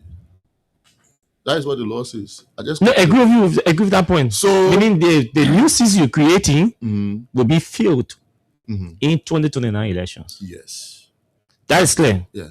So this part. They're quoting the speaker. That's what I'm asking you. Yeah. But this paragraph is technically saying, I know the executive. I acknowledge your concerns about financial limitation and all of that, but don't worry. The decision we're taking, it will not take effect until 2029 election pass. Yes. So when it pass, if we not take effect until that election passes by, how is it the same? So when lawmakers are supposed to take seat, when lawmakers are supposed to take seat in 2030 after being elected in 2029. You come down and say, now I get your point. I get your point. So basically the speaker is saying, I want to make sure that they really quoted the speaker or whether that's what I want. Yeah, the language. Clarify the language. Yeah, so the clear understanding is that there will not be additional lawmakers added to the 55th legislature. They will come in the 56th. Okay. An election will be conducted in October of 2029. The executive says, I understand concerns about finance. Of course, the executive will have to budget for legislators that will be added to the House in 2030. They will also have to budget for an additional elections for 16 other seats. So yes, the executive could complain about finances, but the decision is being taken in 2026. immediately and before the next election, so that there is space, so that the executive has some space, 2027, 2028, and the 2029 budgets, 3 different budget years, to finally be able to look for the money, to add to whatever the NEC has been using to conduct previous elections, to add that money up, and also to budget for the 2030 year, which will have additional 16 persons added to the legislature. Okay, and now let's move into the metrics. Yeah. Because that's where the problem is. Mhm. How was the metric developed? Good. So you see, the law says in Article 80E that the National Elections Commission shall reapportion. Now, the Article 80E I was quoting did not mention the legislature. It says the National Elections Commission. Article 80E mentions the Elections Commission. It says immediately following the census and before the next election, the National Elections Commission shall reapportion electoral districts in line with the new census figures. Correct. But So Article now- 80D says, I don't know why they wrote the Constitution as they did. Here's what it says. But Article 80D says, you want to read that for us? Yeah, let me do, right? It says, carries 3 legal consequences. Press. I think this is the interpretation. No, yeah. Okay. It says each constituency shall have an approximately equal population of 20,000 or such number of citizens as the legislature shall prescribe in keeping with population growth and movements as revealed by a national census. Thank you very much. That is what Article Provided 80 says. that the total number of electoral constituencies in the republic shall not exceed 100. So what is your interpretation of that? Okay. And then you got to tie that in with Article 80E, right? Which was what I was quoting earlier. The reason why I quoted Article 80E before Article 80D is because Article 80E is the provision that carries a time frame. It says immediately following the census and before the next election. Article 80D is more concerned with the number of persons. 80E also says who is supposed to do the reapportionment. Exactly. It says the National Elections Commission. But then 80D says that the legislature, that each constituency shall have the approximate amount of 20,000 or such number shall be prescribed by the legislature. Shall be So it's clear. prescribed by So the what they're saying basically, the legislature has the power to say, okay, constituencies should be numerically 40,000. Exactly. Right? That's what the legislature can do. Yes. But the apportionment as to Drawing of the boundaries, that's is neck. National Elections Commission. So Is that what you did? Exactly. is that what you did? Exactly. How did we Who arrive determined at the 16 seats? If that's what you additional did? seats? Good. The 16 seats is clear math. But how did we get the math? Or what's the formula to arrive at the 16 seats? Now, in that constitutional provision, the law says 20,000, approximately 20,000. Now, 20,000 was the figure used in 1986. Or a number that you deem necessary or appropriate based on the census. we probably 20,000. But the law says, or such number as the legislature shall prescribe. I mean, that's a threshold. I'm quoting the law because I want us to listen to the fine print of the law. It says, or such number as the legislature shall prescribe in keeping with population growth and movements. Every single word in that line is very important. The legislature shall prescribe. Prescription is different from set. I hear a lot of people arguing, you should set the threshold. Set would denote or even connote that it should be fixed, like 20,000 is written. It means you should say, okay, it should be 60,000 or 90,000 or 100,000. For that given period. That is what set would connote or denote. But when the law says prescribe in keeping with population growth and movements, the law recognizes that there could be a time based on growth and movement of the population that it may be nearly impossible to set. Now, this is the situation we have. We've had a situation where we did not conduct a census along the time frame as provided by the Constitution every 10 years. we went over 10 years into 14 years. By the time we conducted a census in 2022, the new census results showed that we are approximately 5.3 million people. That's a growth of about 51% since we conducted the last census. Now, everything that is a problem. The real problem is that population growth and movement, as written in the Constitution, has also shifted towards urban areas more in the last 14 years. That is the wisdom of the No, that's not the legislature. wisdom. That is the statistical figures informed by the census. The census results shows that there have been more people. So who is supposed to look into that? The National Elections Commission or the legislature? But it's the legislature that is supposed to set or supposed to prescribe the threshold in keeping with growth and movement. Who will look at the numbers? The legislature. That is why you see, it's good that you ask that question, because most people think what new number did the legislature set or prescribe? All people think is that what the House will do is to go to session and somebody will react on there and say, what do you was a year, what do you was a year? No. There are lots and lots of technical work. No. What the legislature will do, Austin, right? When the National Elections Commission have validated the results, no, right? it's not the commission that does it. The legislature, sorry, and submit the report. Sorry about that. And submit the report.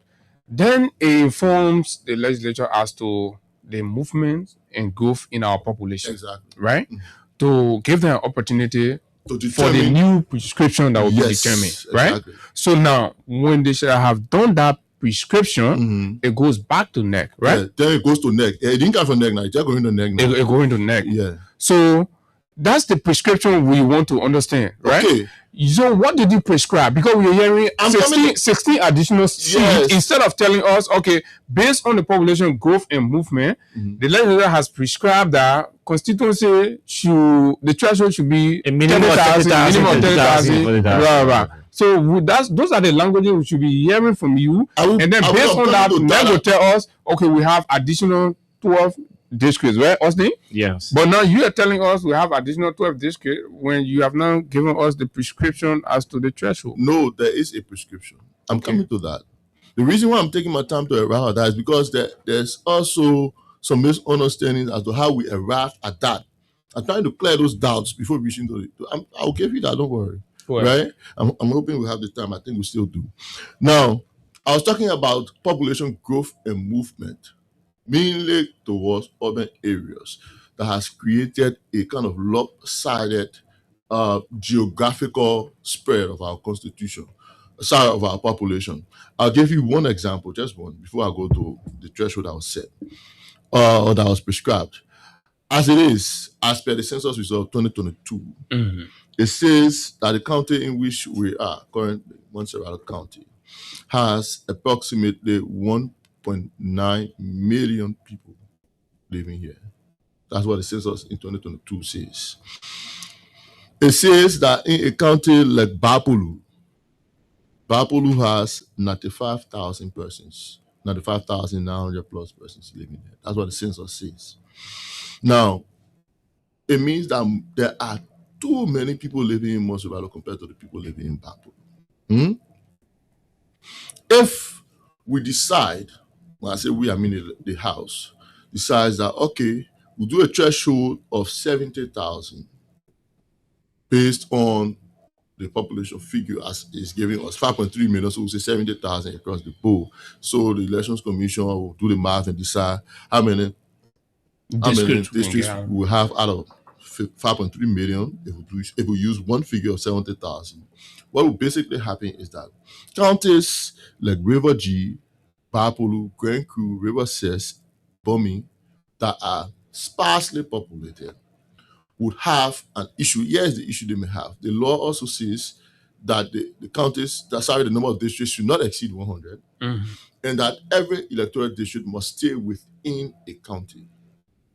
Now, that stay within the county is one of the main sticky issues with regards to forming a threshold. So why would Bapulu have a problem? Because, for example, if we do a fixed number of 70,000 or 60,000, and Babulu has 90,000, it means that Babulu can only have one district. Correct. And it means that that district may likely be the entire county, 90,000 persons, which will be way above the threshold of 60,000. Just is just minimum. No, they say the threshold should, they say, Article 80D says each constituency shall have approximately equal. Yeah. So when we say approximately equal, it can be 30,000. But you already said at 70, for example. You see your example. You said at so, 70, it means. But that's what the technician will have to look at. Great. So approximately equal can mean that somebody can have a variance of 20,000. That was not mathematically. That would not be any issue, Vesely. No, mathematically it will not be an issue. No, but if that's an issue, then the technician will not go for that. No, but demography we're talking here. So yes. Issue. Yeah, but even if we're talking demography, we're also talking politics, because 20,000. The technical issue is the demography. You know, not the politics. The politics is not the technical issue. No, I'll come to why. That's where interest comes in. That's why I wonder you do on this stuff. There's no interest. No, there has to be that one. Go ahead. Just lay on this one, because Vesely is finding it difficult. No, I'm not. Okay, go ahead. In fact, let me just go straight to what was said so that we get it clear. So what did the legislature decide? The legislature decided, rather than do a carte blanche number, say 40,000, the Elections Commission spreads it across the board and determine how many electoral districts we have. Due to population growth and movements, the legislature decided that they would prescribe a tier-based threshold. Okay. Okay. So the legislature did prescribe a tier-based threshold. What does that mean for the listeners? For the listeners, it means that the legislature set 4 tiers as per the population numbers that we have, and said that any county that has from 0 or from 001 to 3, from 001, let me get the figures correct. I don't want to miss that, because very, very, very, very, very. You go to 3 now, Babu said now. From 0001 to 130,000. Any county that falls within that tier do not add a single seat to that county. Meaning they should maintain the number of seats that they have. Okay. Whether they have 1, 2, 3. Yeah, let them maintain it. Once their population is from 0 to 130,000. Informed by the 2022 census. Yes. Then tier 2 says, once you have from 130,000 and one person to 310,000, add 1 seat. Okay. That's tier 2. Tier 3 is from 310,001 to 700,000, add 2 seats. Okay. And then from 700,001 and above, 3 seats. So any 4 county, tiers. Any county beyond 700,000, 3 seats. Okay. Any county between 700,000 and 310,000, 2 seats. Any county between 310,000 and 130,000, 1 seat. Any county from 130,000 down, don't add any seat. Now, why did the legislature choose to come up with a tier-based approach? So that is like the threshold that. Yes, that is the prescription that the legislature has set in line with population growth and movement. So Vesely, as mandated by the Constitution. Vesely, I mean, understandably, that is what they should have transmitted to NEC, right? That is what they have done to a resolution and has sent to the Senate for concurrence. Okay, and that once concurred, that is the one that will go to NEC and will determine whether we'll have additional 5 seats, 6 seats, 7 seats. Is that correct? Yeah. But then where is the 16 seats coming from? Because it's simple mathematics. Just like it was done in 2010. Or 2011. Okay, so like the resolution was June up. You're finished doing NEC on the work already. No. We already know. What did the law say? The law did not say the NEC should determine how many seats. It said the NEC should reapportion. Yeah, exactly. Based on lines and boundaries. The law did not say the NEC should say how many seats, because the law knows that if a threshold is set, it's easier to do the math. Even if we had set the threshold at 60,000, we'll divide 5.3 million by 60,000 to tell me how many seats we have. We'll do that one. So I want a simple math, Chief. So how do we get at 16? So we'll do we just use the math. Okay. We know that Nimba, Montserrado, and how many counties are above 700,000? Well, Nimba and Montserrado, obviously. Bong is in a category. So the population figure says Montserrado has 1.9 million. Nimba, according to the figures, has 621,000. So it does not reach 700,000. So only Montserrado falls in the 700,000 bracket. So Montserrado will have 3 seats, according to the tier-based approach. Nimba, Bong, Lofa will have 2 seats. Additional seats. 2 additional seats. Because they fall between 700,000 and 310,000. Margibi sadly falls slightly below 310,000. Also, Mbasa. With 304,000. So Margibi, Grand Bassa, Grand Jide, Grand Cape Mount, Maryland, Sino, and Bombing counties fall within the 130 to 310,000 brackets. So they will have at least a seat added. And then counties like River G, Grand Crew, Papulu, and River Says will have no seats added to them. That is a tier-based. And the legislature, the 55th, agree on that. The House. The House, yeah, sorry, the House. Yeah, as a matter of fact, 53 persons signed that resolution. So it has been forwarded to the Senate. Now we expect that the Senate, they're on recess now. So by the time they return in October, they will be able to act on it so that it goes to the president for signature. So the point to make here before, maybe we'll go to the phone lines or maybe before you ask further questions is that the legislature did not overstep its bounds by doing what the National Elections Commission is supposed to do, mandated by the Constitution. The legislature did not reapportion districts. It did not tell the Elections Commission where it should draw the boundaries. No.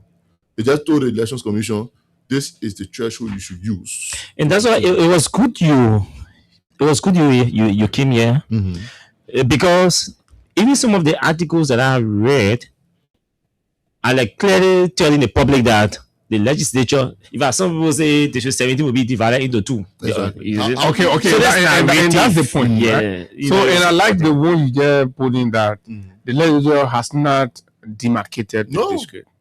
So, for example, it is obvious and possible that District 11 could remain just as it is. Exactly. Right? Exactly. Let's not forget now. In Montserrado, for example, they're supposed to add 3 districts. Sure. Because we are now 1.9 million people. Districts that are overpopulated. District 4, for example, is the most populated electoral district in the whole country. District 4, for example, is one district you would expect that district plus surrounding districts could have their lines redrawn. Obviously. So is any district 16, 15, that populated side of Montserrado County 17 is one area you also expect that there could be some redemarcation because of the population density on that end. So are there conversations like that? Are there conversations like that among lawmakers? Oh, Chief, we're talking about additional districts being added that will affect Montserrado, for example. You don't think Montserrado lawmakers could start asking questions amongst themselves? It's pretty obvious now. And there's the point when Kevin. Yeah, it's obvious. When Austin was trying to mention interests. Now, look, the people who wrote the Constitution could have said when NEC validates the result, they take it to NEC, and NEC can do the technical work around demarcation or setting a threshold, setting up a number. Politicians made a law too. You know the reason why they say you should go back to the politicians to determine the threshold is because, look, the politicians have to take things into consideration. They're not just mathematicians or statisticians or technicians who will just sit down and say, okay, let's look at the raw figures. There are things they have to look at beyond the raw figures. When we say population growth and movement, it takes a whole lot. The population is not just a number. It takes into consideration different aspects of the population, right? So when the House decides, okay, let's do a tier-based threshold based on the population, they're also seeing that maybe there are the population is densely situated in a particular part. And for us to ensure that everybody down there has at least equal representation, let's do it like this. they take a lot of things into consideration. And I must say, what I can say is that they're not gerrymandering, right? Okay, and I must say that the tier-based explanation narrative sounds good, right? I mean, we have to be fair with the conversation, looking at the way it's done. If that is supported by law, and I think of course we can go with that. But then the demarcation aspect is the stick. So that's one. In fact, the resolution says that beyond this resolution, no member of the legislature has any power to effect anything regarding that law besides the resolution. Once the resolution has been drawn up and signed, the legislature has no part to play. In fact, the law does it give any guideline to NEC as to how to go about it? NEC has their own standards, their own guidelines. In fact, the Constitution talks about NEC, what NEC should do. It says in Article 80E that immediately following the census and after and before the next election, that NEC should reapportion. And say the NEC should report to the legislature on what they have done. No, the NEC owes the legislature no explanation. What it has done is reapportion. In fact, it is NEC that is supposed to have all these different and this also is committed to that with civil society and all those kind of people to ensure that when the lines are finally drawn, they just bring it back to the legislature and say, this is what we have done. Nothing can be done about it. Residents are under obligation to adhere to one NEC, to the demarcation NEC, obviously, because Austin is in, maybe beyond lucky within the point. He said, no, I couldn't. He under obligation to follow. So, yes, his name is Vesely Smo. He's the media or communications advisor in the office of the speaker. I wanted to speak to concerns before we go to the telephone lines about the speaker's interest. Is being the public that the speaker get interest because he now won't go against other many original countrymen, so he gonna divide a district to create room for he said say he won't run away from countrymen. Yeah, the place say in a stronghold, so countrymen can't go be all the guys. So that's are you what's the speaker's interest? Austin, without attempting to brag, nobody, absolutely nobody can beat Richard Kun in the street. Nobody. I mean, these are obvious. I mean, you expect that to come out of me. Even if it is not, even if the next redemarcation does not affect. In fact, they can keep District 11 as it is. If the speaker decides to recontest in District 11, beat anybody that decides to run. Oh, he has not made that decision. No, I mean, it's still early. The speaker can decide not to run. The speaker can decide that he's running. I mean, that's on him. Yeah, because news also came out that he was going to Sino to contest, and recently we saw him deeply involved in the Sino homecoming and all of that. Well, the speaker hails from Sino, so I mean, you expect people to see those kinds of things. Anything is possible. I can confirm, not deny information about him going to Sino. What I can say is that decision has not been made. So basically 11 people until you hear from the speaker. Yeah, don't. But if the speaker decides to run into 3 level, beat anybody will decide. I mean, I'm telling you. Are you sure about that? Sure. Look, we're discussing the speaker here. We're discussing Richard Kun, ordinary lawmaker. He won back-to-back elections, the first of his kind in District 11. But it was a tough round. It will always be tough. That's politics. But this time, as Speaker of the House, come on. Even with original countrymen. I mean, the night we contest on the election, who has voted for him before? No. I mean, when he has anybody voted for him before? No. 2029, he intends to contest. He has always intended, but nobody has ever voted him before. We've won back-to-back elections. If you talk about somebody who has never contested an election before, that means that you're a community chairman. You want we can keep that in the conversation. 0776 104 104 0886 500 104. My name is Austin. Abu Sharif is here, and Vesely Smo is our guest, representing the office of the Speaker as media communications advisor to Speaker Richie Nangbe Bokun. Let's take your calls on these numbers, and good morning. Let's hear you. Good morning, Mr. Guy. Good morning to Abu Sharif. Abu Sharif, sir. I got one question for your guest. Since the speaker being sent to the speaker position, there was federal administration starting at Benin, having received rest for him. Since the president, we receive a Benin, our friends from the Senate for rest, also not the speaker can say. Send the man begin speaker, you ain't get rest here? Since he begins speaker, got a rest on the all right, thank you. All right, thank you. Thank you very much. Man Sisi, let's hear you. But Go ahead. Good morning to Kawa. I mean, Kawa. Morning. Early morning, sir. God is good. Let's hear you. Versatile Smo is here. Yeah, let me say to Abu Shari, let me say studio guest. So I want to ask to my brother, to your studio guest, and the speaker. Look, our people are not getting salary. People are struggling. Hospitals are empty. People are crying. People are dying. People are dying to the hospital door. No hospital there. People now protesting for their salary. Why will you create another state for 16 seats in the house? Even the those are there, what they doing for us? Maybe it's an opportunity for me to win because when they divide the security, I will contest on the other side. They are so big capital baby now. Okay, President, will answer your question. Nice question. The hospitals are empty. Why are you creating new seats? Good morning to you. Good morning, brother. You know, just of the farmer. I want lawmaker of nothing about material. Yeah, what do you think about a pocket?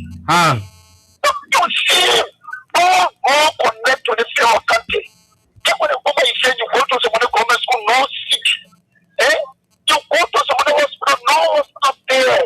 No electricity, no safe drinking water. Then you talk about legislative seat. So that's what you need. That's what you need. More lawmakers to enhance governance. Okay, let's hear the next person. Good morning. Good morning. Let's hear you. Yeah,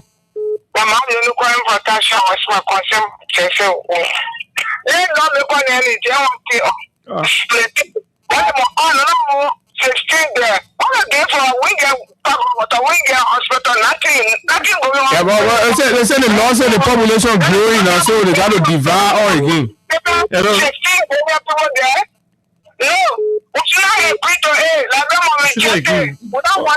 The woman say you must be diesel, man. Good morning. Let's hear you. Good morning. Austin, good morning. Abu, good morning. Morning. Why creating more districts, electoral district? To do what? The one we have on hand, are they developed?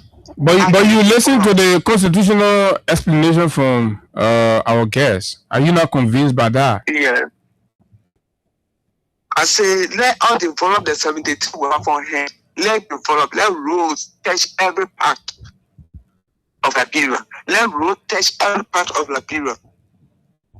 Maybe road in my county, Grand Crew, you can't see the road. Far East, you can't see the road.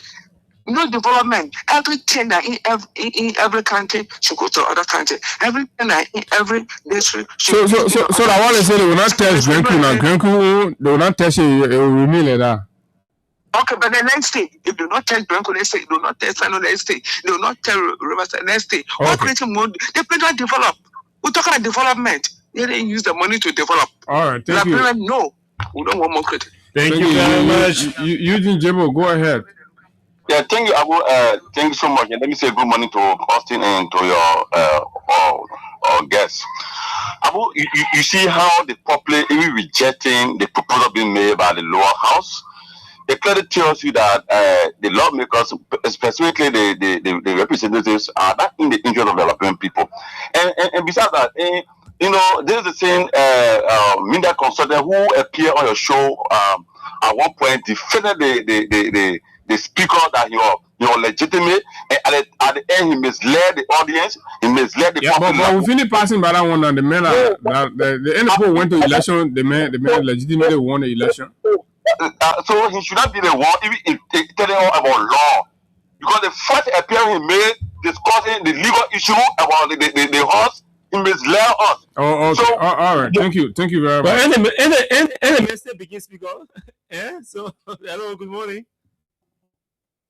Yeah, good morning, Abu, and good morning to your studio guest. This is my Rebecca calling from Minnesota. I just want to chip in a little. I've been listening to you people over an hour now. But something that I'm looking at, I want to talk about is the lawmaker issues. And listen to my brother talk about District 11. Nobody can win Rachel Kun, who is the speaker there. Look at the role. Before you get on the bridge, I live in DZ. It's where I get my property. You understand me? Before you cross that bridge and get to DV, that whole place is messed up. You're not touching. Why are we having all the plenty laws makers when they're not doing anything? They just So do you think can somebody win? Can somebody win the honorable speaker in that place? Richard Kun, can somebody win him? Do you think so? Yes, countryman is going to kick you out.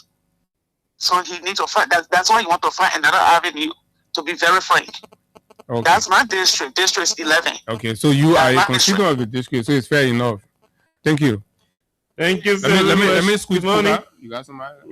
Oh, okay. Yeah. Good morning. Let's hear you. And Abu, how you doing? We're fine. Let's hear you. Yeah. Okay. There's Emmanuel J2, and I join you from my district 11 resident. It's a good thing to see my friend Vesely, who I used to admire on Prime FM. What do you mean you used to? His boss. You admire the man? Anyway. Yeah, sometimes he become very controversial, and sometimes. Anyway, man, in a different seat now, so y'all need to be adjusting. What? I say it's in a different seat. So just go ahead. Just go ahead. Just go over your point. Yeah. So the main issue here is I understand where Vesely coming from. That's why I don't want to go there. But at this point in time, are we in a haste to create a new seat? According to what he read, the number of people in the district shouldn't exceed 100,000, and then the lawmaker in their wisdom can portion or whatever. No, that's the number of seats. That's the number of seats. Shouldn't like lawmaker seats shouldn't go more than 100. No, he said each district population shouldn't exceed, according to what you are reading, shouldn't exceed 100,000. No, that's why I'm correcting you now. Okay. You didn't hear him. Okay, well. so you 1 minute. He was not. He didn't say each district. He said they did the apportionment, the threshold into 4 tiers. Okay, with different population density. So, but he will speak to your concern. Just go ahead with your concern. Yeah, no, I got that part when he said I think the threshold of 130,000. They may agree. So, Poka, if you can call, we'll take you quickly, and then we'll go to Vesely. So, let me squeeze Poka. Poka Rabbo, go ahead. 30 seconds. Thank you very much, Abu. Often attempts to still get for the United Nations, for the public, I'm Poka Rabbo, and I don't use this money for unknown destinations. Unknown destination. Unknown. Go ahead, Pokat. Hey, costing my man, you me for costing. I want for still get to retract. That's even that nobody can have a Kennedy or a speaker. What did they try again? Jago Conte again, maybe. It's a video. What do you think? You think somebody can beat the man? It is a video. What you see, the people already see the shadow. What you see, will be another additional seat. The man will be flogged. The man have killed actually that or develop more than him to the extent the person has lost the whole shadow on the political scene. They get one more dogger. They call again more dogger. You don't know, you don't know that. I call mother doggers? Mother doggers, they call again anymore.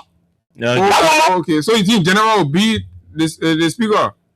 The General is right near the speaker. It is near the speaker. The speaker number 1 here. He have finished very for you.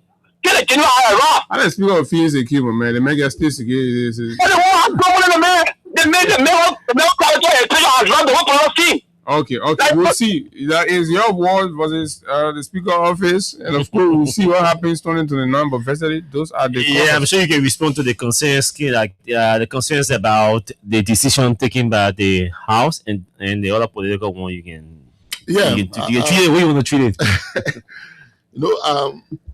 There was one thing that I picked up on, and is that more people are concerned with number of seats being added to the House amidst tough economic times. Their concerns are genuine unfortunately, they're not as genuine as the law. The law says... You mean the people? Yeah. How the people think, how they feel. The laws are made for them. Yeah, but the law is written as it is. It does not take into consideration the feelings of people.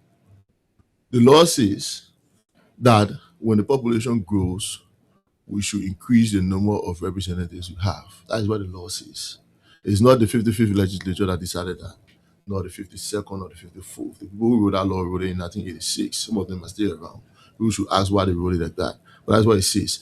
And for any society to try, for us to have a good economy, for us to have things moving as people want them to, we must firstly respect our laws. The legislature is respecting the law. People say, why the legislature paying attention to respecting the law?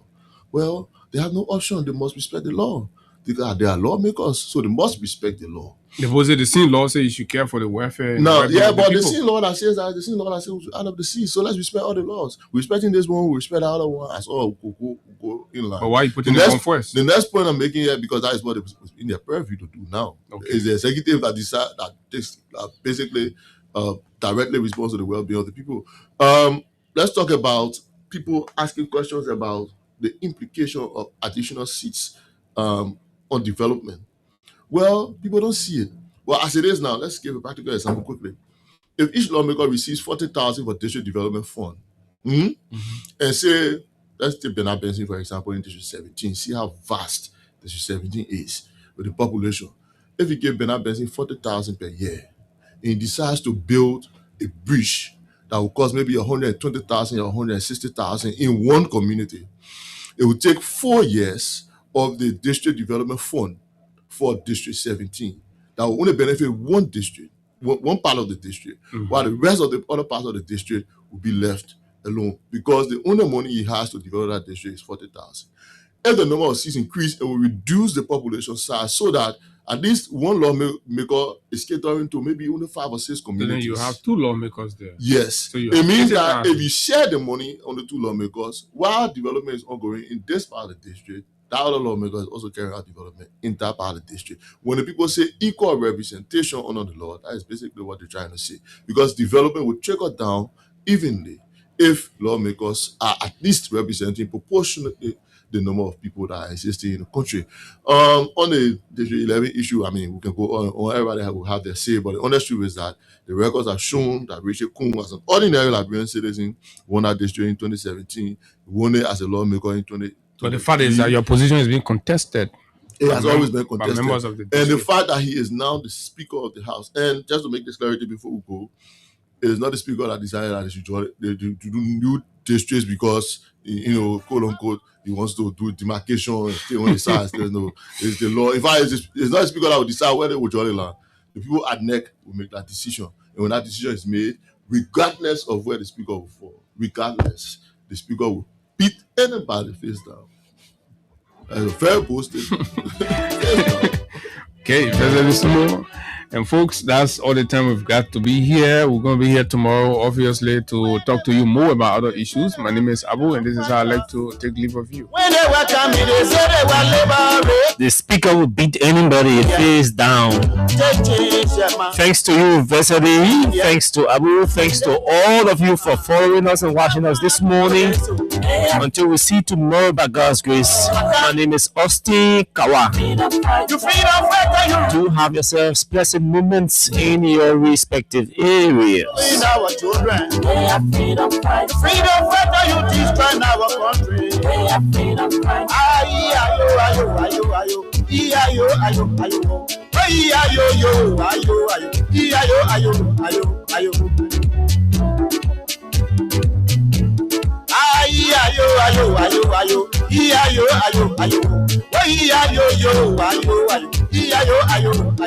Ayo.